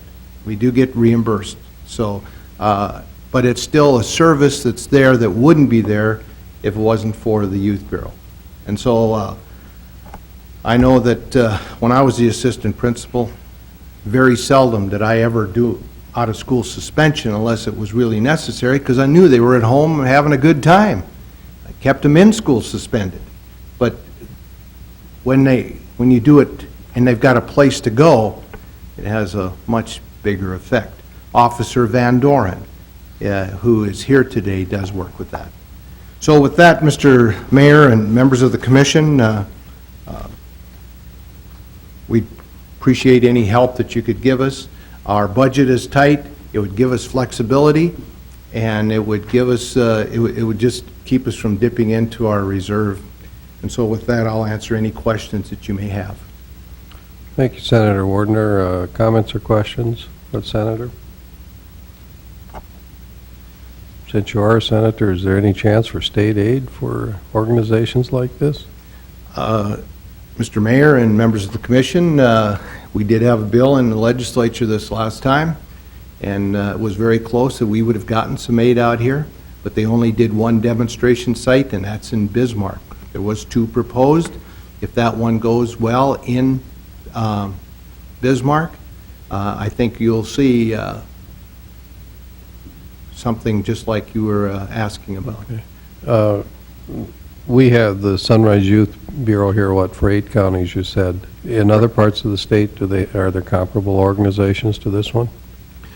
Mr. Mayor, Southwest North Dakota is way ahead of everybody else. They don't have anything like this. I serve on the Juvenile Justice Advisory at the state level, and we've got other organizations that are trying to do this, but they're looking for grant monies, and we have a limited amount there, and so they come in and the requests are way above what we can give. And I will tell you that even as far as McLean County and Mercer County, they will come here for attended care. Now remember, we get reimbursed for 2 days, and it has to be a legitimate attended care. You just don't take a kid and put them in attended care. It's got to be placed there by the law enforcement or, well, basically law enforcement or possibly social services. But as soon as an agency such as social services is responsible for that child, so that the responsibility is to them, it's over. Attended care is over. So what do you do if you're a social worker? You know the child's at the Sunrise Youth Bureau, and you know the minute you take charge, you got to probably get them out of there if they've been there. You kind of drag your feet and you try to work on the side, and that's kind of what they do, just so they can get things lined up for them. But we have used some of this Otto Bremer dollars. That's what the grant was for. We still got a little bit left, and what we did is we were extending the stay 1, 2, once in a while, 3 days. And I'll tell you, it makes a difference. Mr. President, I have one question. Have we ever, I mean, I see what Stark County has given, 48,764, but that's not coming from the city, right? Have we ever given your group any money? No, before, Commissioner Dukart, before, it was all grants. And then when grants ran out, I will tell you that I had conversation with the mayor, and he convinced me that we should go to the counties. And that's what we did. And it's worked out pretty well. And the only reason we're here now is we think that Stark County, number one, has really stepped up to the plate. They've been good to us. I mean, Stark County has been outstanding. And, as we talk to the other counties, most of the young people or the clients come out of Dickinson and Stark County, so that's okay. And the other thing is, they help us out with the facility over there. I mean, we put a shower in, and they helped us out with different little things. And so we felt that because so many of the clients come out of the city of Dickinson, we need a little bump. We're just hoping that you can help us. Thank you. My philosophy was that this is more a countywide issue than just simply a citywide issue, and since the city represents 75–80% of the county, if the county levies a mill or 2 mills to fund this, the city's paying its fair share. And I still think that's the proper philosophy, and would support, your efforts to get increased funding through the county, because city residents end up, again, paying 70 or 80% of that. Well, you're right, Mr. Mayor. It doesn't matter what, it still comes from the taxpayers of this. That's right. I mean, so when you go to the county, it includes the city. So, but I'd be curious, we're going to run out of time here, but, we had the opportunity to talk with Officer Van Dorn on a number of occasions and really like the work that he's doing as school resource officer. But I don't think I've ever asked you about Sunrise Youth Bureau and how this fits into your program and your activities and what role it plays. I'm sure you're prepared to talk to us about that. I can. Thank you, Mr. Mayor, Commissioners. I am here in support of Sunrise Youth Bureau, no doubt about it. They play a very big role for me as a school resource officer. It gives me and the parents another opportunity to send a kid other than through the juvenile court system. We don't have to go to juvenile court to send them there. We can do the referrals ourselves.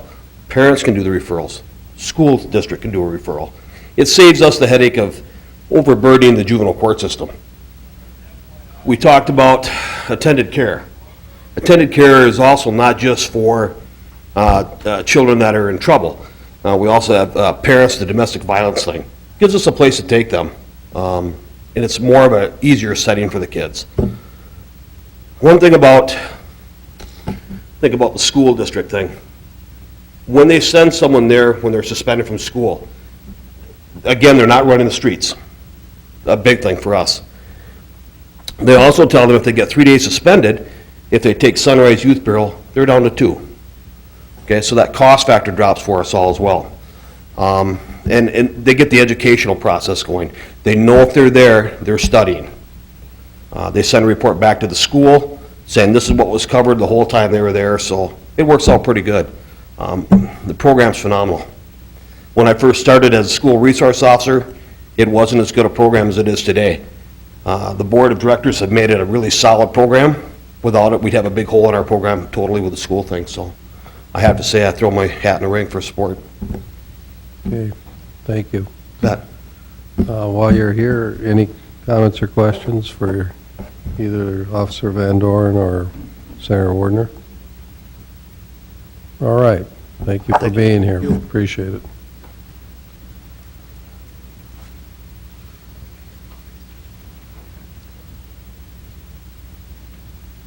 RSVPs, have a representative?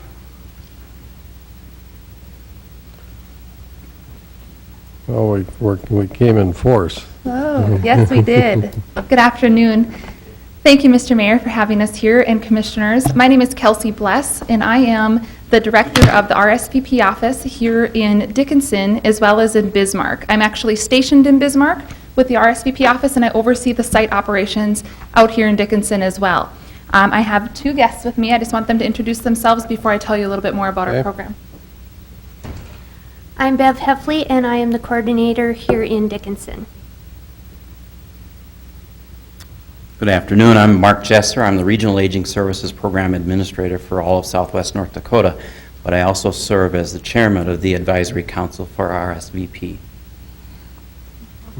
Thank you, Bev and Mark, for being here with me today as well. As you've noticed with the handouts, Nancy Olson generated a letter. She is our fiscal agent, our state manager for RSVP programming. She's out of North Dakota State University and was unable to be here today, but they deal with all of our budgetary needs.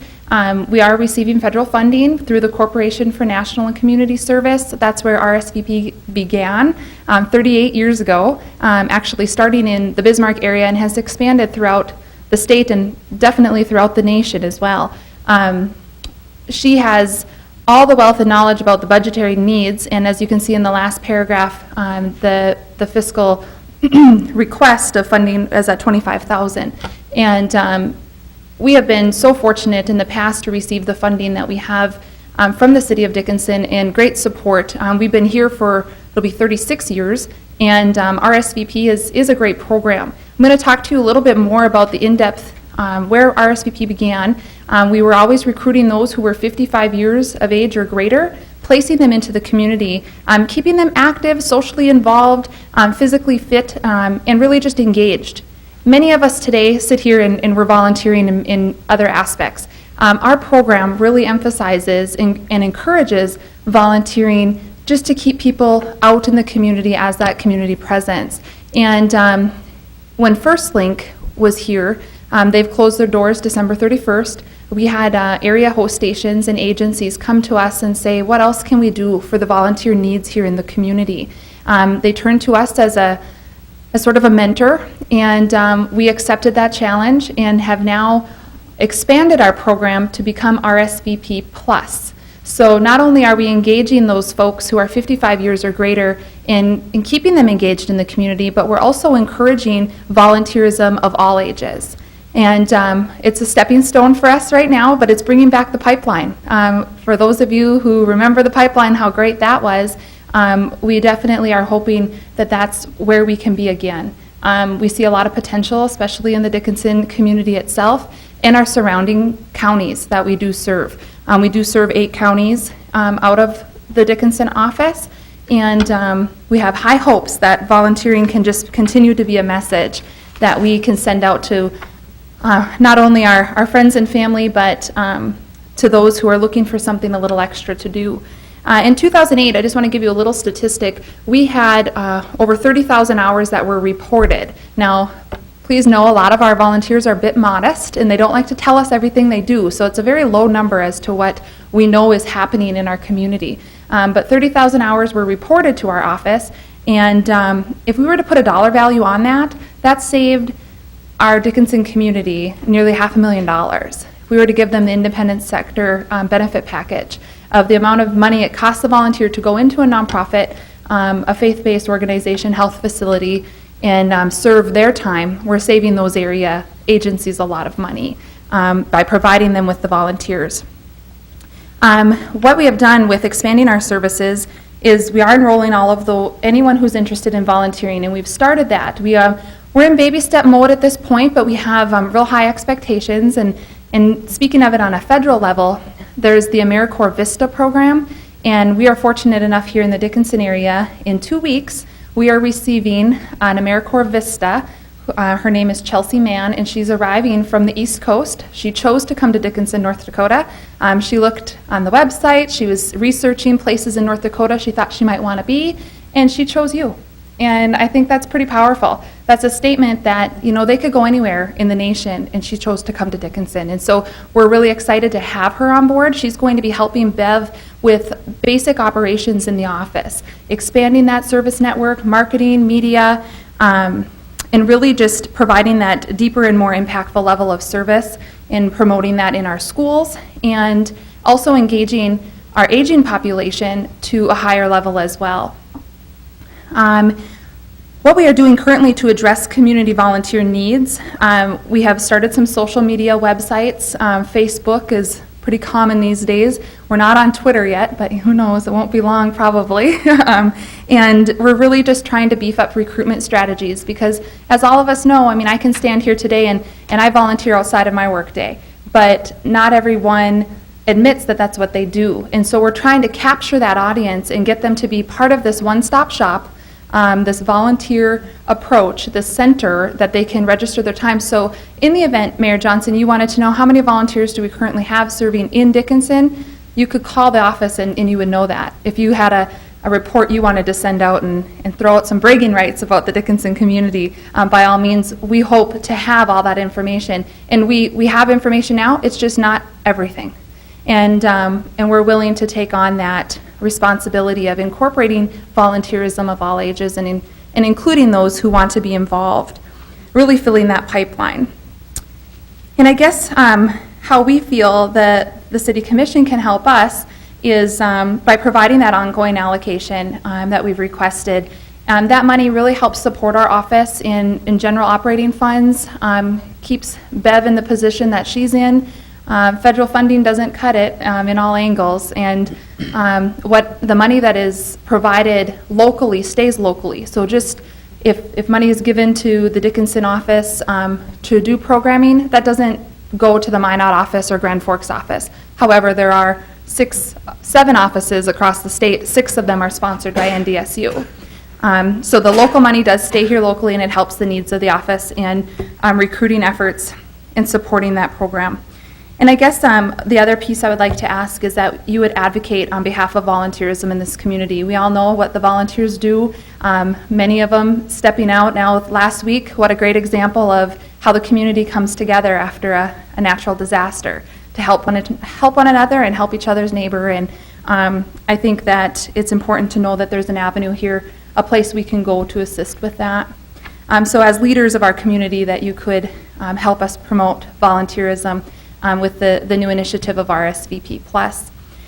Just to give you a little bit of an idea of the impacts, we're in a reporting cycle right now. The next week we have to turn in our federal report, and the impact that we're having in the community. The goal when we receive federal funding is that 50% of our volunteers serve in impact areas, and the impact areas might be tax consulting, Meals on Wheels, doing a delivery of or Meals on Wheels, a congregate meal site, and mentoring, Kids on the Block. There's all kinds of different things, 13 areas that we focus on as impact.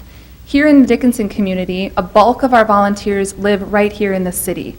We have rural volunteers as well, and that'll be part of the expansion process as we continue this fall, is to include more of our county volunteers as well with our program. But a bulk of the volunteers are right here in the city, and 95% of those volunteers serve in an impact area. So we're monitoring what it is that they're doing, we're getting results, we're seeing numbers, and we're reporting back to federal government that this really is making an impact in the Dickinson community. And it's really great to be able to tip our hat and say 95% of the people are in an impact area, where other parts of the state, they might be just meeting that 50%. So I'm proud to say as the director that Bev has done a nice job of placing volunteers into those areas where we're really needing them and where they're most beneficial in the community as well. I guess at this time I would like to offer to Mark and Bev to make a few comments before I open it up to questions. So. Again, thank you, Mayor Johnson and members of the commission. I want to just express my support for the RSVP Plus program. I've been on the advisory council for several years now, and just recently as the chairman of the advisory council. As Kelsey's indicated, there has been some changes, and good changes, with RSVP recently, and I see that opening this up to volunteering for all ages, families, youth, including our senior population, is just a plus for the communities here in Dickinson and in Southwest North Dakota. RSVP is the one entity that can coordinate a large volunteer force, and they do a very good job of it, and I'm very happy with Kelsey's involvement, Bev's involvement, and NDSU's involvement. So it's been a pleasure working with them, and I look forward to continue to working with them. I thank you for the city's support as well.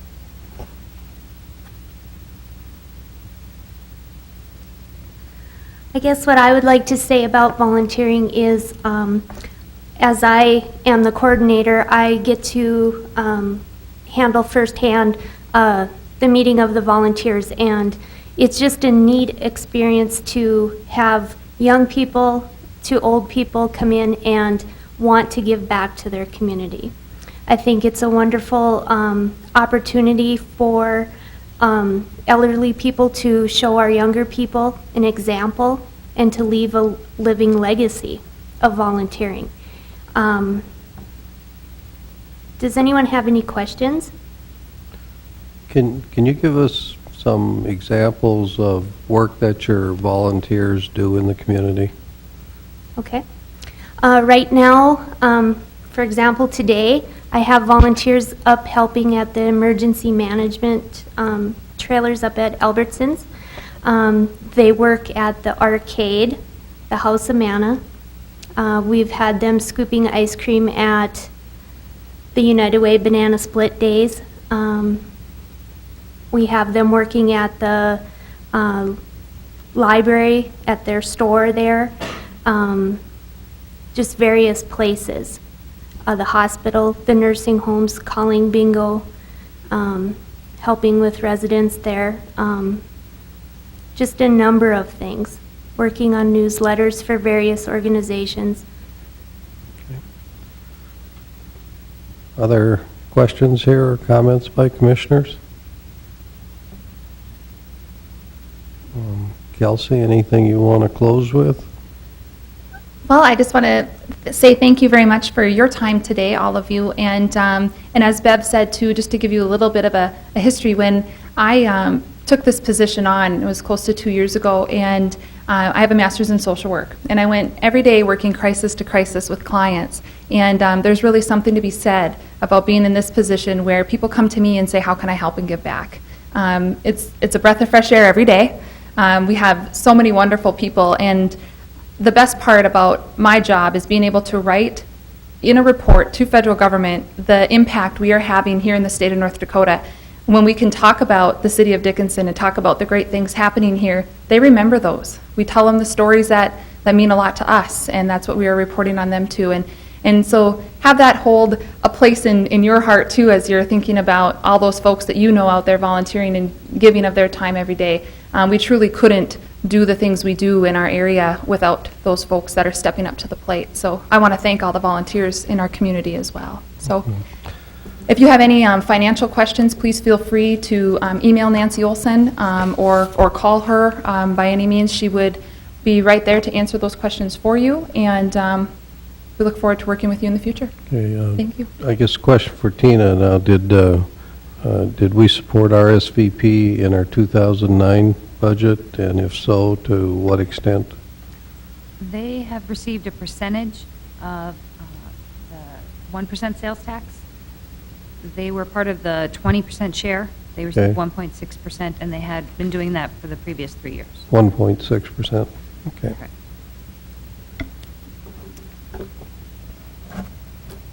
Thank you very much. All right, thank you for being here.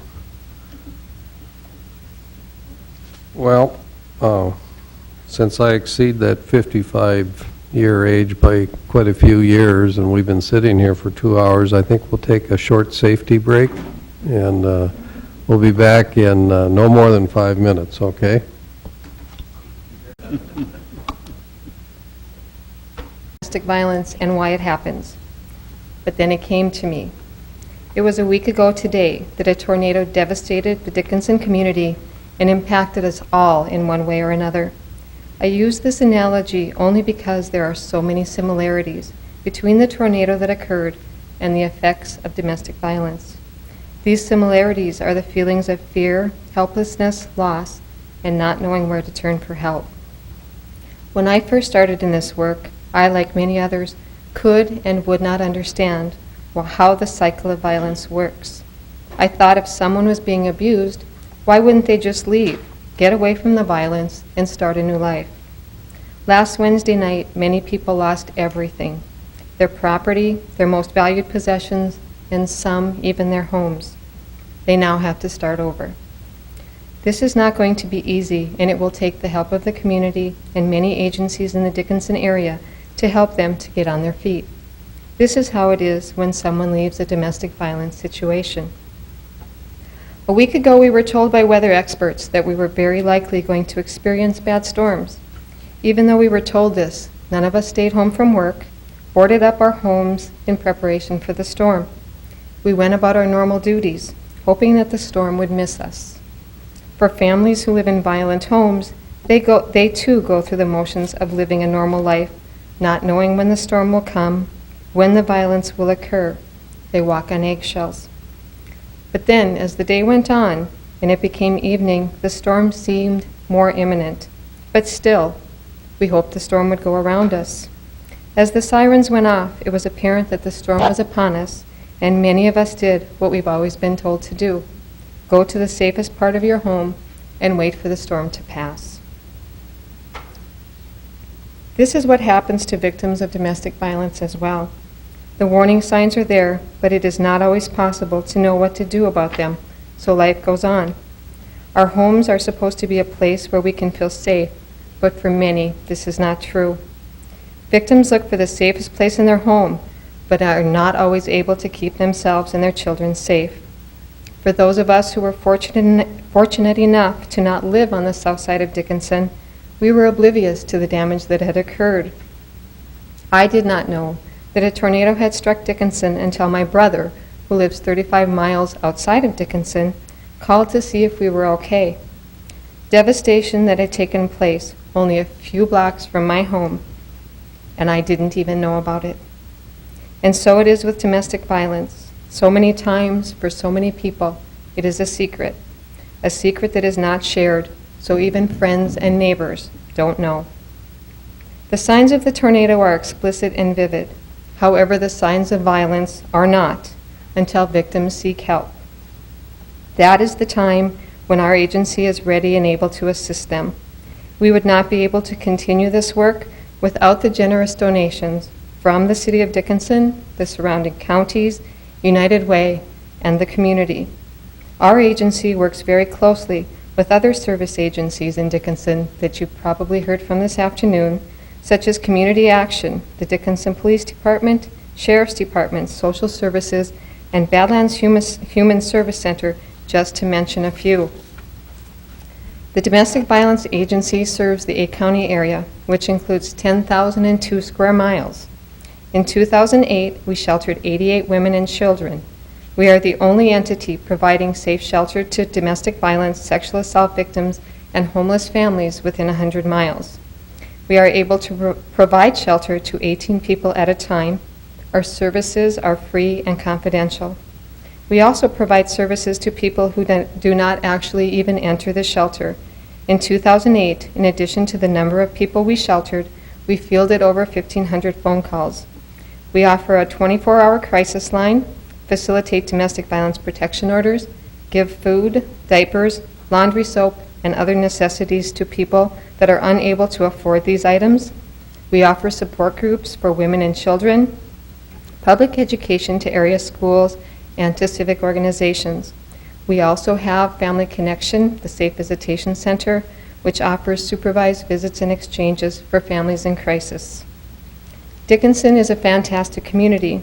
Turn on the news or open the newspaper, and you will see all of the volunteers coming forward to clean up the debris left by the storm. Volunteers staff our shelter every night, and for 2 3-hour shifts as well on weekends. This is an invaluable service to our agency. With the help of the community, whether it is through monetary donations or donation of their time, Dickinson will survive and thrive after the storm. With the help of the community, victims of domestic violence, sexual assault, and homelessness will survive and thrive as well. It is when we all work together that lives are changed. When the insurance adjusters are gone, FEMA is done with their paperwork, and contractors are done doing their estimates, it will be those agencies that have been in Dickinson for many years that will continue to help the people affected by this storm. So it is with domestic violence, sexual assault victims, and homeless families. DVRCC will continue, along with these same agencies, to provide the services that are so desperately needed. We thank you for your past support and look forward to your continued support in the future. Thank you. And I'm open to any questions that you might have. What is the amount you're requesting? $12,000.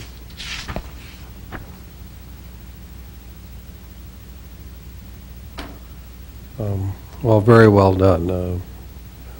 You wrote it well and delivered it well. Thank you. Thank you. Comments or questions? Sure. Mr. President, I have just one comment. You are, you have a housing shortage as well, don't you, as for your... Yes, we do. We, besides being the domestic violence shelter, we are also the shelter for homeless families. And I think we're going to see an increase in homeless families as this tornado event goes on. I think right now the community has stepped up huge, and they have places to stay. The insurance agencies are in town and providing motel rooms, but I think down the road is when we're going to be looking at having more people that just don't have any place to be. I would have to agree with you, because a lot of those people were low-income housing and don't That's have right. anything left.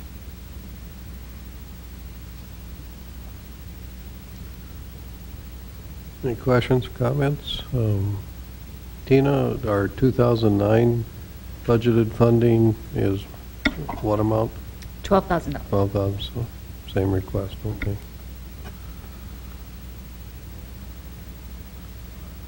Well, thank you for being here. We appreciate it, and Thank continue on with your good work. Thank you very much.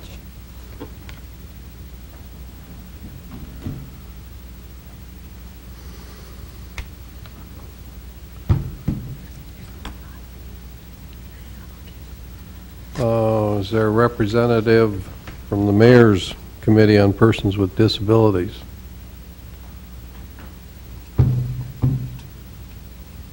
This is, I think this is a $1,000 a year request, or is it $1,500? In 2009, it was $1,000. $1,000, and there are two principal activities. One is in the fall of the year, they put on an educational session for the elementary schools, where they try to teach our children what it's like to live with a disability, to have a disability. Generally, that's a pretty well-received program. And then they also recognize employers who employ people with disabilities. They recognize individuals with disabilities who have overcome some of their personal challenges and are successful in the workplace. And they'll also recognize people who work in this area, and they recognize buildings that either have been newly constructed or renovated and have done a great job in terms of being accessible for people with all sorts of disabilities. And that's their principal activities. I think they receive a few private funds, but they don't have a large budget. They have no paid staff, and I'm sure I can speak on their behalf and say that they would certainly appreciate your support for another year, and I would suspect that they wouldn't request any more than the same $1,000. That was an outstanding presentation. Stark County Victim Witness Program is not going to have a presence, but they did submit the paperwork. They are last on our list today, so Not sure if you want to. I read through the paperwork, and this is one that we've funded for a number of years, but do you feel comfortable just kind of telling the public a little bit about what they do? I know bits and pieces, and it all came from this document as well, so I'd be happy to read through it. If that, If you could summarize it, I think that'd be good. okay. You know. The victim witness program, oftentimes when people do witness a crime, can be victimized themselves, and oftentimes don't want to be a witness. They don't choose to be witnesses. The event occurs in front of them, and oftentimes have to be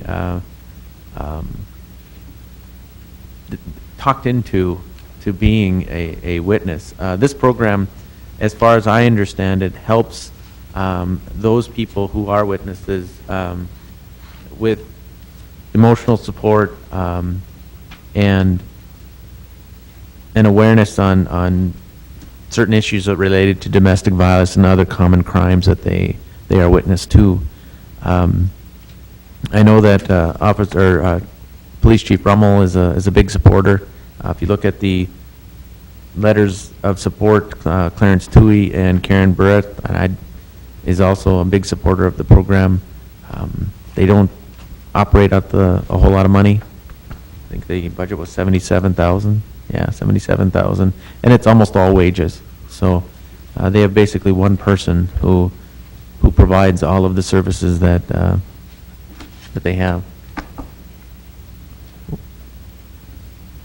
Continue on. Beyond that, I'm not sure what else to. Yeah, I think one of the things that has struck me over the years too is, I mean, they'll help explain to the victims and the witnesses just how court proceeding works, what their role is going to be, and, just counsel them through that, because for most folks, it's a first-time experience, and as you said earlier, they may be reluctant to do it, and it, in terms of prosecuting the offender, it makes prosecution just that much more effective too. Mm-hmm. So, I see we have a representative from the Mayor's Committee on Persons with Disabilities. We've already made the presentation. I made it, and it was outstanding, but if you would like to add to it, I think I've got you your $1,000, but if... Yeah, I can leave. Not that I raced through traffic. Well, to get here. we might be running ahead of schedule, or you might be behind. I'm not You're sure. ahead. We're ahead? Okay. But, did you want to... Did you give him the information? No, Well, then please let me share. I just went from memory. You went from memory, well, that's usually about all I do. I had to read about the door and walk carefully, slowly. Did you take the ramp or the step? Steps, I can walk and talk. He's got the 1,000, you can shoot for 500. He's got the 1,000, you can shoot for 500. Well, we'll see how good I did.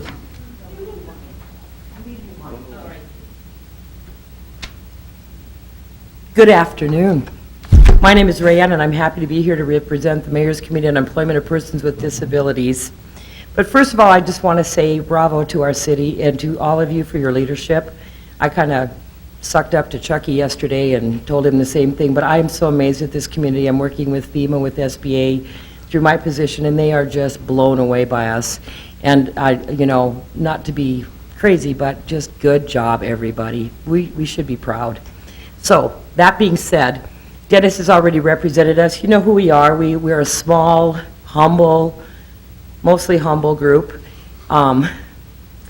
We work on a very tight budget. We're volunteer only. We outreach to, what is our total here? We outreach to about 400 people on the $1,000 or the $2,000 that we get. We do diversity days.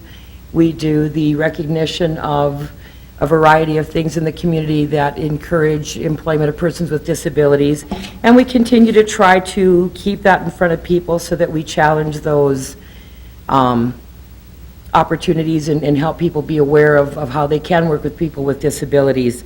We have incredible leadership on our committee, being Mayor Johnson, and a very strong team of committee members, including myself. So I just ask you again that you consider funding us at the level of 1,500, $1,000, like you have in the past, and ask you if you have any questions that Mayor Johnson couldn't answer for you already. Well, I answered them all. I figured, You know, I figured, but it's no fun if I don't get to stand up here and, Whether or not I answered them all correctly would be well, your open for guess is as debate. good as mine, I'm thinking. But I think, really what, it's education and awareness is the core mission of this small group. It is, and we're so efficient, we don't even meet very often. We do a lot by email, and we're just a well-oiled machine. And when I think about the things that you participate in and the funding that it takes to do things, and I look at this committee, I'm always proud of what we're able to do for the money that's invested. It's a very small amount of money, and on the per person, it's just about the only place that runs tighter is House of Manna, and I'm involved there too. And it's not because I wouldn't spend the money if you gave it to me, it's just that we are incredibly efficient and we do some good things. And I think that as our population ages, as we have more and more people with disabilities, as the workforce gets tighter, the more that we do to keep that awareness out there is important. It's an untapped workforce. And Rand, what other revenue streams do you have? I noticed your budget was 2,000, not just 1,000. our other revenue streams, from what I recall, are we get some money from The Optimus Club. Optimus. has- I was has thinking been Jay Bleth, but it wasn't a personal thing, it was the Optimist. Optimus has been generous with the Mhm. group. and- Yeah, they are. They're our other major sponsor. If I may, I know when I was in the city of Wapaton, all of the fines and fees that we collected for people who parked in The handicap. handicapped spaces also went to this group. It does. Okay. Yeah, but we don't have a lot of that problem here in our community, No, there's- you know. Okay. There isn't much revenue that comes there, so. No, we might recognize $50 a year, you know. It's a pretty, It wasn't much there either. No, 50 no. 300, but yeah, we used to get more, but for some reason, apparently our PD is good at ticketing, and so people have, you know, kind of understood they really can't park there.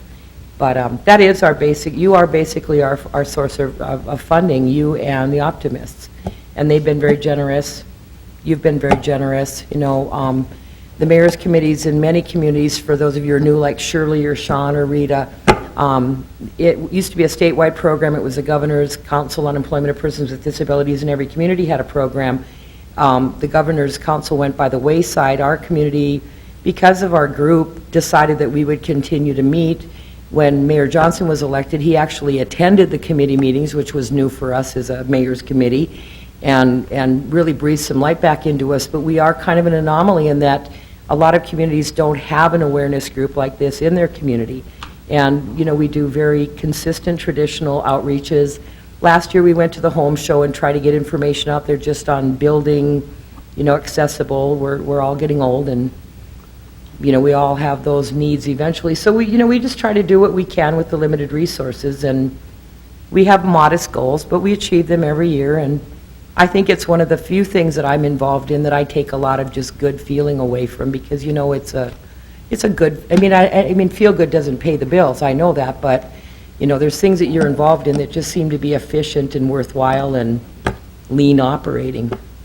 does the group ever provide financial assistance to those people who can't afford equipment, so to speak? You know, we don't, Sean, but because we don't have any money.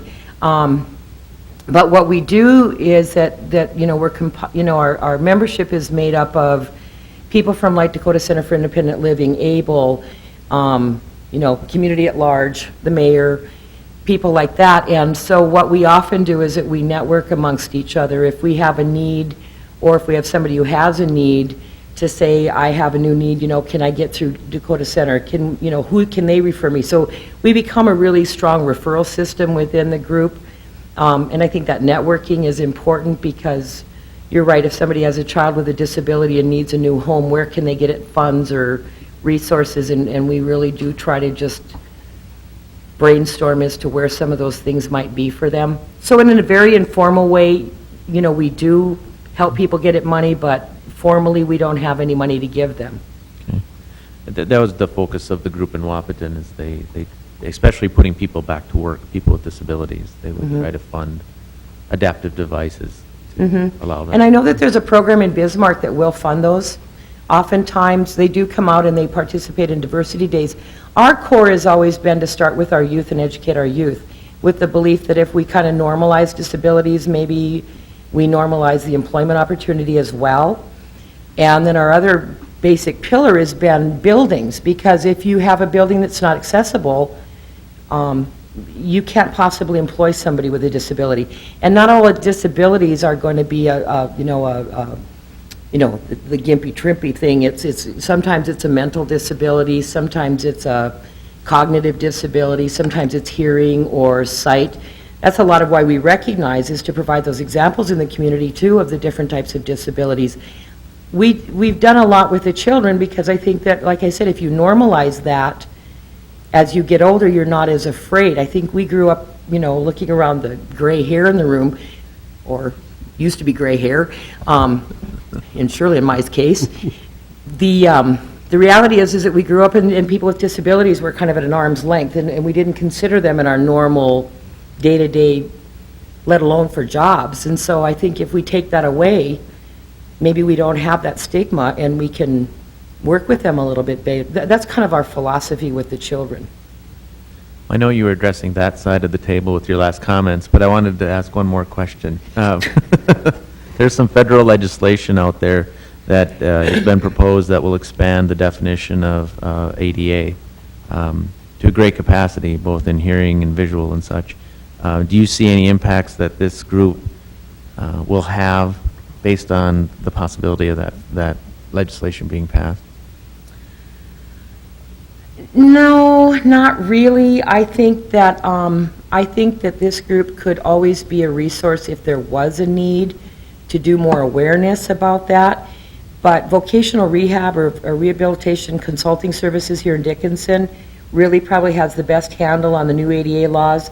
They are available for free consultations for businesses or individuals to talk about the new ADA and maybe talk about, I've used them through my position at the Small Business Development Center with clients who have that fear of the accommodations issue, and they'll go out and do a free analysis and try to hook them up with resources as well. So, maybe being a partner in some education or advocacy if the money followed, because everything we do, without funding. So, if we were to do something like that, we would certainly need to have that component, but that really hasn't been an issue for us yet. Thank you. Okay. Wow, questions. I'd just like to make a comment, Mayor Johnson and Rayanne Keelan, since you didn't say your last name. Oh, I'm sorry. Thank you for your work. It's very important, and I have relatives and some friends that are handicapped, and this is very important to them. And to even have the award recognition, it just empowers them to even work harder. And by the way, I'm not gray. My mother didn't get gray till she was 85, so I got a long ways to go. Okay, well, I am. You're out of order, Commissioner Dukert. I think you're right, though, Shirley. I have a student who worked for me at the hospital years ago, who I still see employed and, drives a brand-new pickup, shows up to work every day, has his own place to live. Those things don't happen without people being open to helping people who have special needs. And, I think we do good work. So if you can squeeze a little bit of money out of your budget again, we would appreciate it. And, being the mayor's committee probably doesn't hurt, as far as the pressure goes, but, I think, most of the money is spent on diversity days. That's where most of it goes. We have an individual who's been handling this for us for many years. We just contract with her. She does a great job, and doesn't overcharge us at all. No. But that's where the bulk of the money goes, and then those, when we give out 4 or 5 awards, the cost of those awards probably be the next. Probably, you know, part-time. we meet occasionally, we bring our own lunch, we do it on a lunch hour, we don't incur any expenses for committee activities, so to speak. On occasion, we have a little postage or a little bit of a bank fee or something minor, but yeah, you're right, it's between diversity days and awards recognition, that's where all of it goes. And I think that one of the things that I really enjoy, and maybe it's because I love buildings, is the Builders Award, because there gets to be a little bit of a pride and competition when you get that award, and I didn't recognize that until the last few years, where you see people coming from other communities who are maybe corporate officers of the new facility in Dickinson who came up, because it's a big deal to have that recognition. It's another thing that says, hey, look at me. And we understand that ADA is a law, but our philosophy, and it's kind of Mayor Johnson's leadership on this, that has said, you know, it's not just that you complied, it's that you went above and beyond. And so we try to seek people who go above and beyond to meet those needs and use those as examples, so that we challenge people to say, what the heck? You know, you're spending the money, just, you know, spend it smart so you can maybe make it a little bit easier for people with a disability. And, you know, if you've ever been in a wheelchair, if you've ever broken a leg, if you've ever knocked your eye, you know, poke your eye out with a sharp stick like your mother used to said, you know, we've all been there sometime. So, you know, being able to drive up for physical therapy and drop off at the door or in a covered garage or any of those things are huge, especially when we have 80,000 months of winter in North Dakota. How many months? 80,000, it feels like this year. You know, I am counting. we had, one or two bad days last winter, and that was it? I counted 3 snow days at work paid. Did you? I love working for the university system. If I wanted to go volunteer, they would pay me. Do you know that the university is authorizing non-essential staff, who's essential, it's summer, to go and, without a loss of pay, volunteer for the next 2 days on the cleanup activities?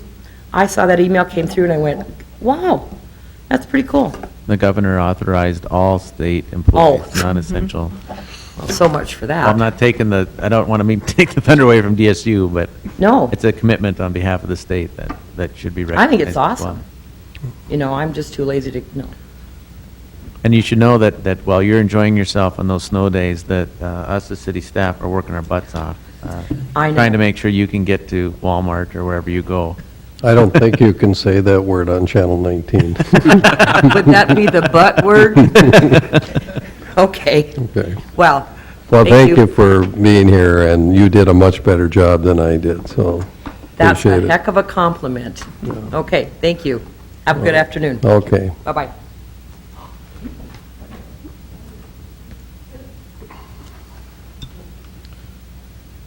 Well, Galen, are you ready? Oh, sure. We have Galen Baker from Stark County Development, and make his presentation. So welcome, Galen.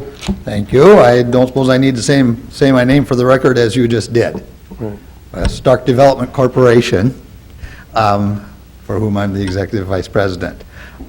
You may recall that I was here last summer when we went through the Stark Development Corporation contract renewal and with the city, and I went through our revenue and expenses in detail, and some would say ad nauseum, at that time.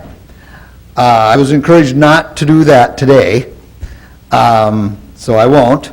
I did put together a rough draft of our budget for 2010 with a lot of holes in it. You know, the big wild card, well, there are a few wild cards in our future. One is the former Rosenbluth and American Express building. The revenue stream from that, unless we get a new tenant in there, the revenue stream stops February of 2010. And so that'll be a hit to our bottom line about equal to what we hope to net this year. So we'll lose that next year.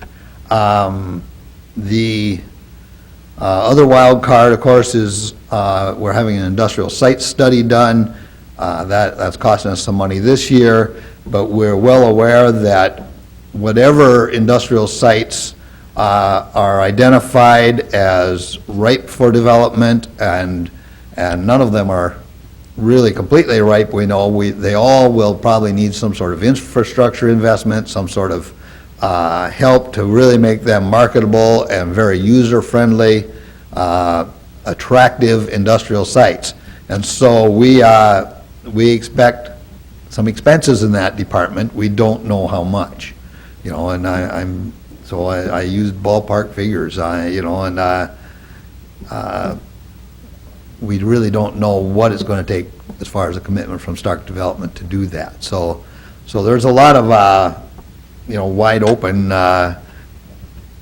things in our future that we expect will, you know, certainly some of them will be significant expenses. We don't know if all of them will be. And of course, we have kind of a cloudy crystal ball at this time regarding the future economy. I expect, you know, that since we did renew the contract for the 14% of 1%, that is what we're asking for in our next budget as well. You know, like I say, those building lease payments will possibly disappear on us. Our interest income is going to be cut by to about 25 or 30% of what it was because of interest rates declining. We have some revenue from Killdeer Mountain Manufacturing Pace that will be about a little less than half of what it is because they will have paid off their obligation. We expect our membership to stay about the same, you know, miscellaneous income. Our Pace Community Share Repay, which last year contributed over $100,000 to our revenues, this year will contribute about $26,500, and next year about $13,300. So that is a revenue source that's also declined. You know, the county's 2 mills, fortunately, are about the same. We expect our projected revenue to fall from about $825,000 this year to about $575,000 next year. So we'll take a revenue hit, substantial, unless, of course, things change, which they could. The PACE loans, we've seen since last year, we've seen about a 36% increase in our PACE obligations from last year's budget to this year's, and that's this year's projected year end, not what we had, you know, projected at the beginning of the year, but what we know about now.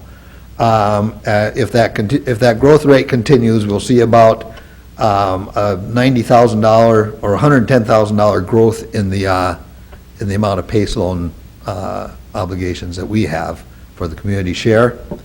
Our recruitment and promotion expenses should stay about the same. Our operations, you know, grow by a little bit, you know, a small percentage every year. We pay building insurance and taxes on the former Rosenbluth and American Express building, and I expect those will, you know, have a slight increase. Building repairs, maintenance, and remodeling, we are wrestling with, well, certainly there was damage to the building, as you're probably aware, from the tornado. We expect we'll get, you know, insurance to cover most of that. However, getting it ready for a new tenant, we are, you know, we expect that there will be a substantial expense there. And we don't know, we don't have any idea what it will take to recruit the kind of tenant that we want in there. We're more concerned about the quality of the jobs and the fact, you know, that they have good benefits and they have good wages. We're not going to fill the building with minimum wage jobs. And so that's not our strategy. Whether or not we're able to fill the building with a good employer that is a single employer, or whether we may have to subdivide the building into smaller spaces, we don't know the answer to that yet. And so we need to have money, you know, we need to allow for the fact that it might cost us a considerable amount of money to work with the building in order to make it suitable for the next tenant. You know, I plugged in $100,000 for that. We also may find that we don't find that good tenant on our own. And in that case, we would contract out for marketing and promotion of that center on a nationwide, even international basis, try and get, you know, a good tenant in there. And we don't know what that'll cost us. Again, I plugged in $100,000. The industrial sites, as I mentioned, we need to implement that plan. We don't want to finish it and have it sit on the shelf and gather dust. And so I allocated $100,000 for some sort of infrastructure assistance to that project. We typically do a number of community development type projects, not true economic development, but community type development. This year, so far, it looks like we'll do about $40,000 in that department. And for next year, I just allocated 20. I don't know what next year is going to bring. Given those projections, we expect to have this year $242,000 or so net bottom line, which is about equal to what we would have received from the American Express building. We expect next year to have about a $378,000 loss, because our revenues will decline, like I say, from about $825,000 to $575,000. Those are very round numbers. Well, you expect how much of a loss again? 300 what? $375,000 about. That's a rounded off to. And I just take it from your comments that right now you really don't have any good prospects for the building. That's true. Okay. I have a question. We have people we're talking with, but Mr. President, I have a question. Are you planning to sell, is there an option, lease versus selling? we're open to either one. And then how long, well, you have the lease tied up to February, or you can get out of that? Oh, yeah, we can get out of that. And how long until the roof is fixed? Wild question there. I do not know the answer to that one. We have a Band-Aid on it. You know, and depending on how hard the rain is driven, it might still leak. I don't know. You know, and the adjuster was there today. We expect we need a structural engineer in there as well because of some of the damage. And so we're going to hire somebody to take a look at that. Mr. Mayor? Yeah, Mr. Krenzel. I think we should point out to the public that the Stark Development was also a victim of a tornado, and this is the northeast corner of Dickinson as opposed to the southwest. We were about the only, us and part of Rough Rider Electric's yard were about the only spots hit by that tornado, but there was very significant damage to the Rose Bluth building or the American Express building, and we could be looking at a, you know, I just don't have, I could make a comment, but to say the damage was substantial was about all I can say at the moment.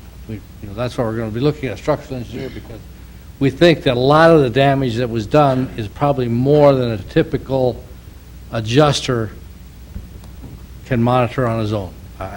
You met with today, you can probably make some comment, but We know that the south wall moved on that building, the big south wall. And so, and we know that a purling on the roof was bent.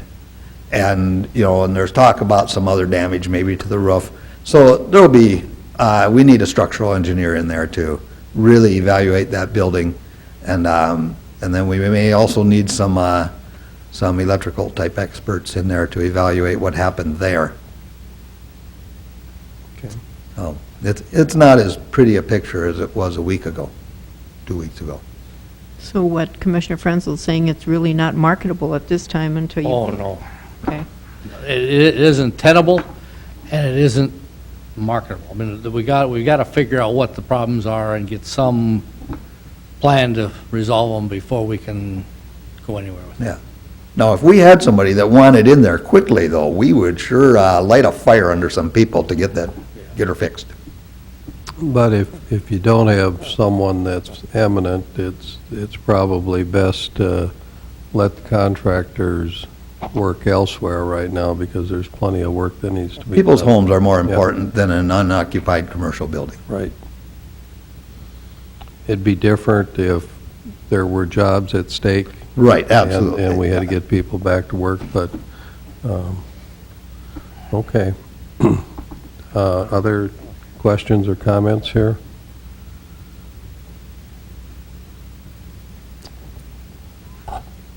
All right, well, thank you for being here. Well, thank you. Okay. Appreciate it. Now, we have Southwest Community Service. Is there anyone here from, does you think the lady? He's sitting out in the hallway. Okay.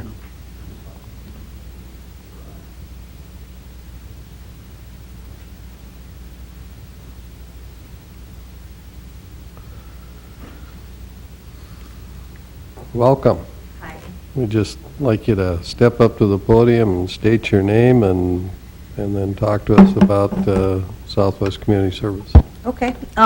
My name is Teresa Deem. Excuse me. I'm the new director for the Southwest Community Service and Restitution Program. The Southwest Community Restitution Program was started in 1994 as a nonprofit 501c.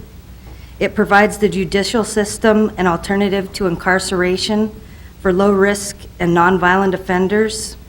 The Community Service Program arranges work for the offenders at nonprofit and government agencies. These apprentice-type work projects teach both life and employment skills. This provides the opportunity for rehabilitation and for the offenders to become more civic-minded citizens.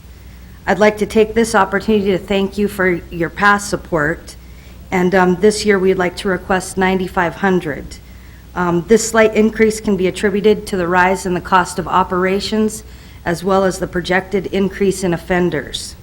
The Community Service Program relies on the continued support of the cities, the counties, and the state government. With the involvement of the local citizens, law enforcement, and the general community, we are successful in offering the offenders be held accountable for their crimes with the least possible cost to the taxpayer. With the natural disaster that just took place in our community, I feel this is a fantastic time to support our community service and to ensure its continued success by meeting this funding request.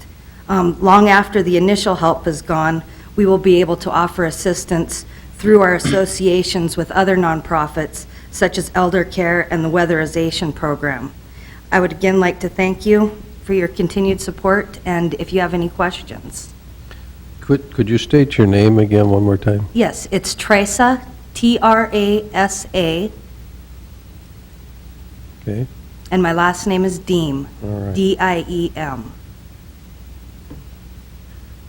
And you're new at this position, and how long have you been Yes. doing it? How long have I been Yeah. doing it? Approximately 1 month. 1 month? Okay. Yes. Well, you're an expert then, so. Yeah, I'd basically be considered an expert. Yeah.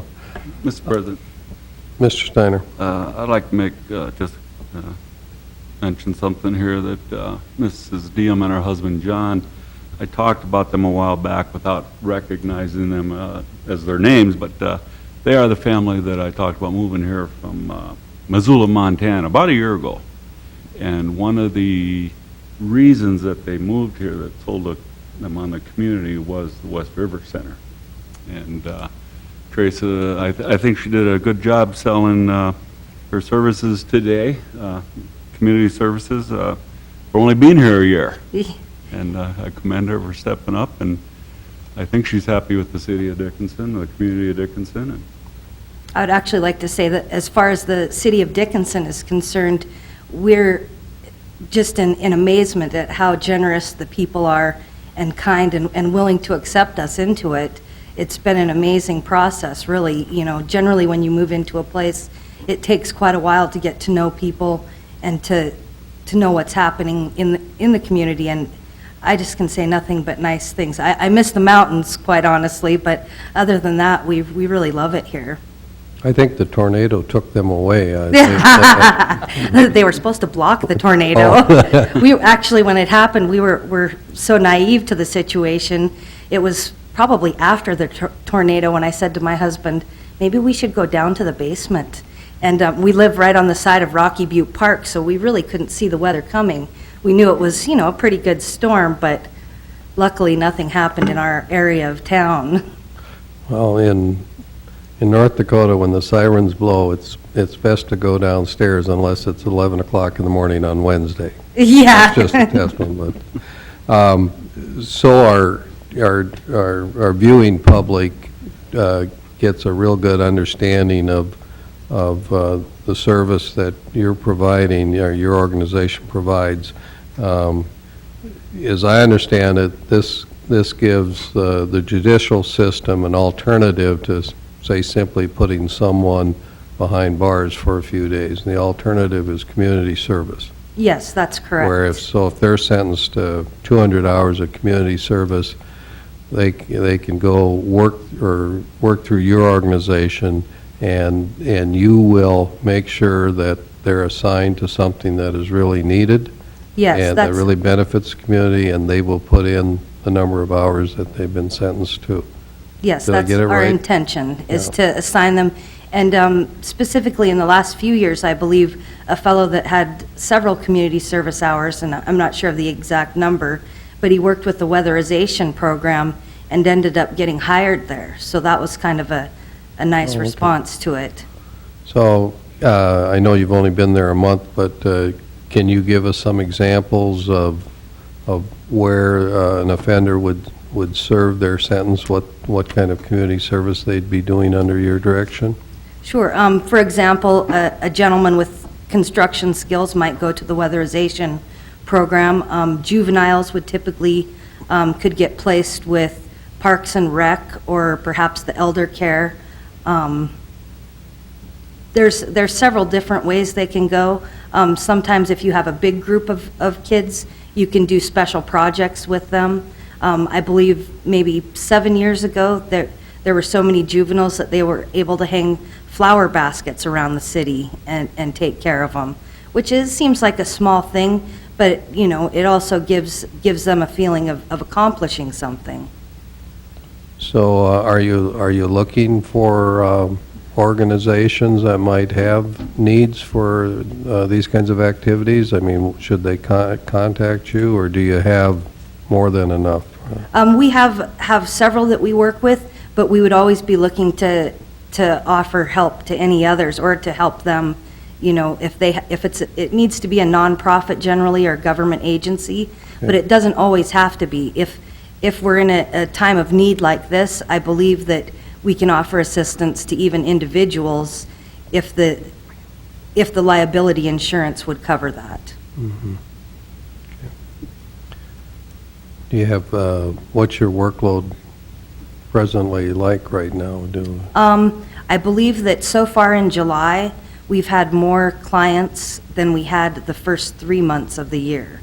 So it's increasing right now. I think we've been going through a time of transition, and again, I don't know all of the facts. The gal that actually organizes or coordinates the community service is still with the program, so she is still handling most of the placement and assessing of the clients. All right. Any comments or questions here by commissioners? I have a comment. You weren't Yeah. naive. The rest of us stood and watched it too we've never had a tornado, so this was our first. I didn't go down in my basement until the hail started hitting the windows, so. And I live on the other side of Rocky Butte. Ah, well, Okay. I'm glad we made it through. All right. Any other comments you'd like to make?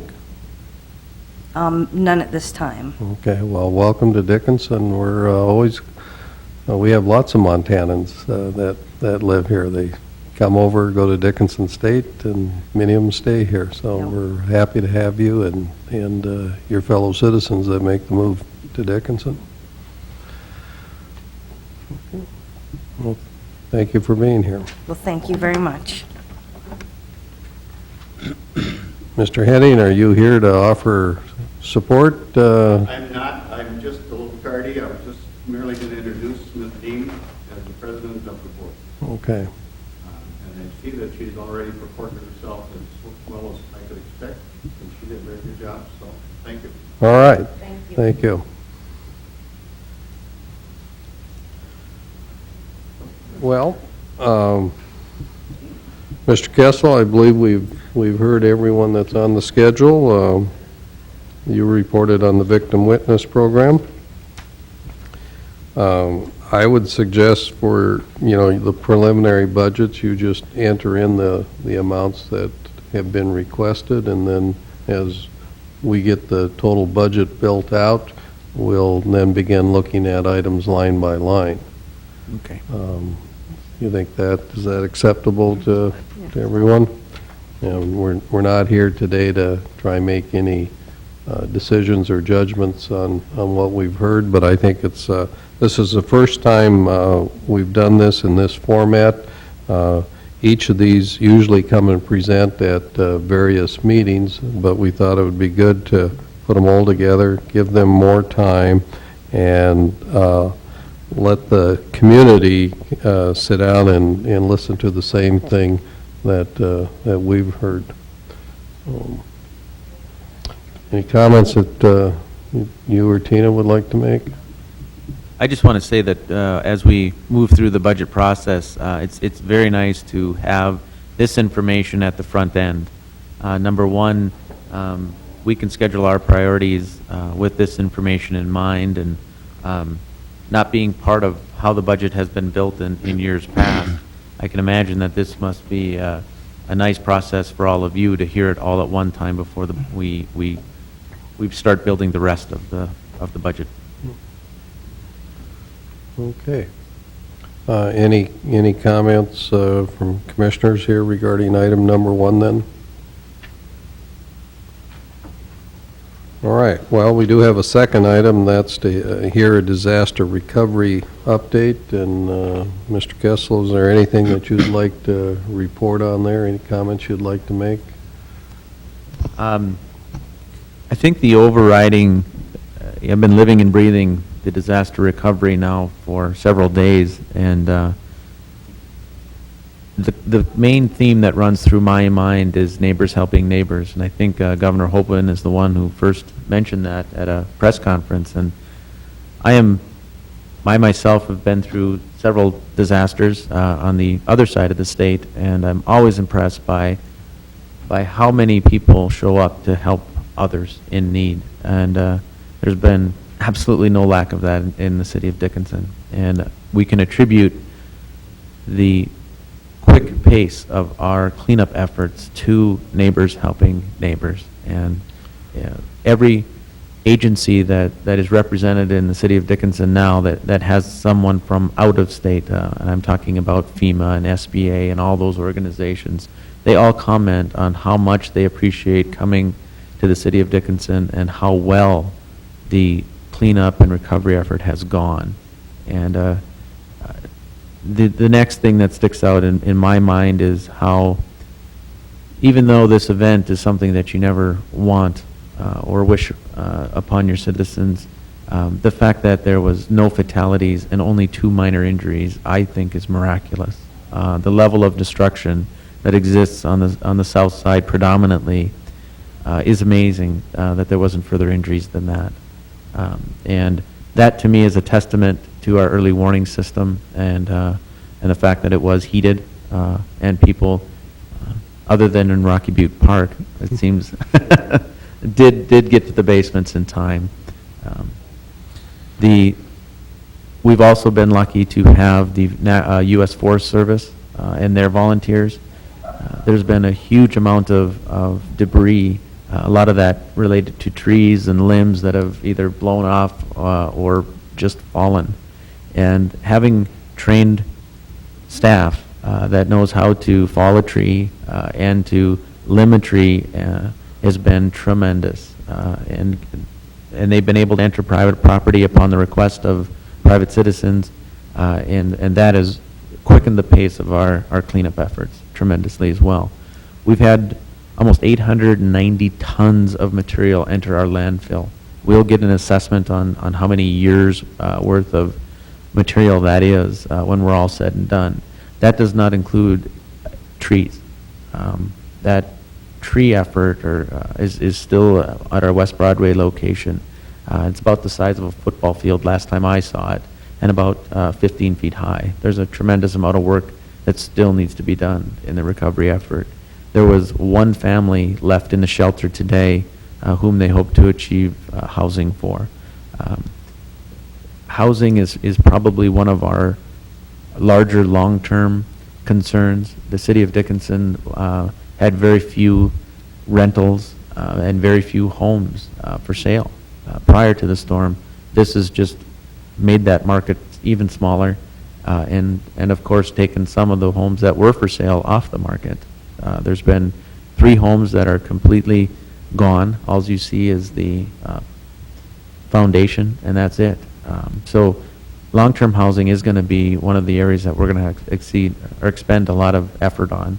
And that does include everything from existing opportunities within our community to other opportunities outside of our surrounding communities and possibly obtaining FEMA trailers to come into our community.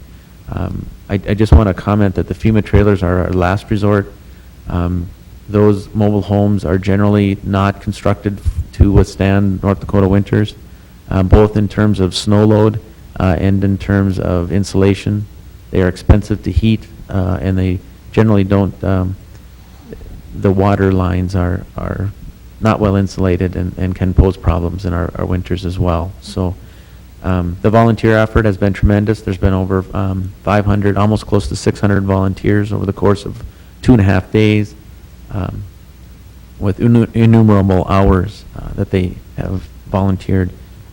Lance Gaby from the governor's office was in yesterday. I toured him around. He was here shortly after, and then again. He was absolutely amazed at how good it looked, and that people, you know, the yards were raked. If you went down there today and could close your eyes to the homes that have had damage, it'd be difficult to tell that there was a tornado event. It looks that good. So there's a great many things that I could sit and talk about and give praise to a great many people and organizations, but we've had twice a day status meetings and twice a day press conferences, at least early on. We've now moved to once a week status conferences, and that again is a testament to how well things have gone. And when you talk about issues that need to be taken care of at those status conferences, they were done. I mean, people implemented those. They went out and they implemented those in the community, and that doesn't always happen everywhere. And I'm so impressed by that, that a discussion, a plan that's made is executed as soon as the meeting adjourns. So it says a lot for Dickinson, it says a lot for Southwest North Dakota. The cleanup effort is, for all practical purposes, kind of essentially done. I mean, I'm sure there are still odds and ends, but I mean, there's, in terms of major crew activity and volunteer activity, that's ceased? That's correct. The volunteer efforts will be focused, but we're not making a call for volunteers any longer. Right. And when it comes now to demolition, if some of these structures are going to be totally demolished, that's really now up to the individual owner and to go forward with that. And That's correct. That's a private matter between the individual and their insurance company. The City of Dickinson will be involved to the point where we will issue a demo permit. The reason that we issue a demolition permit is to make sure that all the utilities are turned off before demolition begins. We had 3 houses that were demolished prior to obtaining a demolition permit, and when they started the demolition, the electricity was live. It was reattached to their home. The gas line was live. So we're lucky in a lot of ways that there wasn't further injuries when those homes were demolished. So that is our involvement in that process. It is a private process between insurance companies and the individual, and as was stated earlier by Galen Baker, more than likely some of these structures are going to involve structural engineers. They're going to need an opinion of an expert. The city doesn't employ structural engineers. We have building officials, but their role certainly of a structural engineer exceeds their capacity. Any questions or comments by commissioners regarding the update? Mr. President, Mr. Steiner? just a couple comments here, being in the insurance business, and we haven't been involved in a lot of tornadoes either, but we have been involved in disasters. And just to remind the citizens of Dickinson, that after the cleanup, there's going to be a rebuilding time of when you're going to see contractors that we aren't familiar with or know in this community. If you are talking to someone that you do not know, a contractor you don't know, ask them for a copy of their bond, call the company that is listed on that bond and see if they even do exist. There is some fraud out there in the bonding market where contractors will have a fraudulent bond. Ask for a certificate of insurance from your contractor, and there will be an agency name on there which you can call and see if they really do have insurance. You can call the Secretary of State to see if they are also filed with the Secretary of State.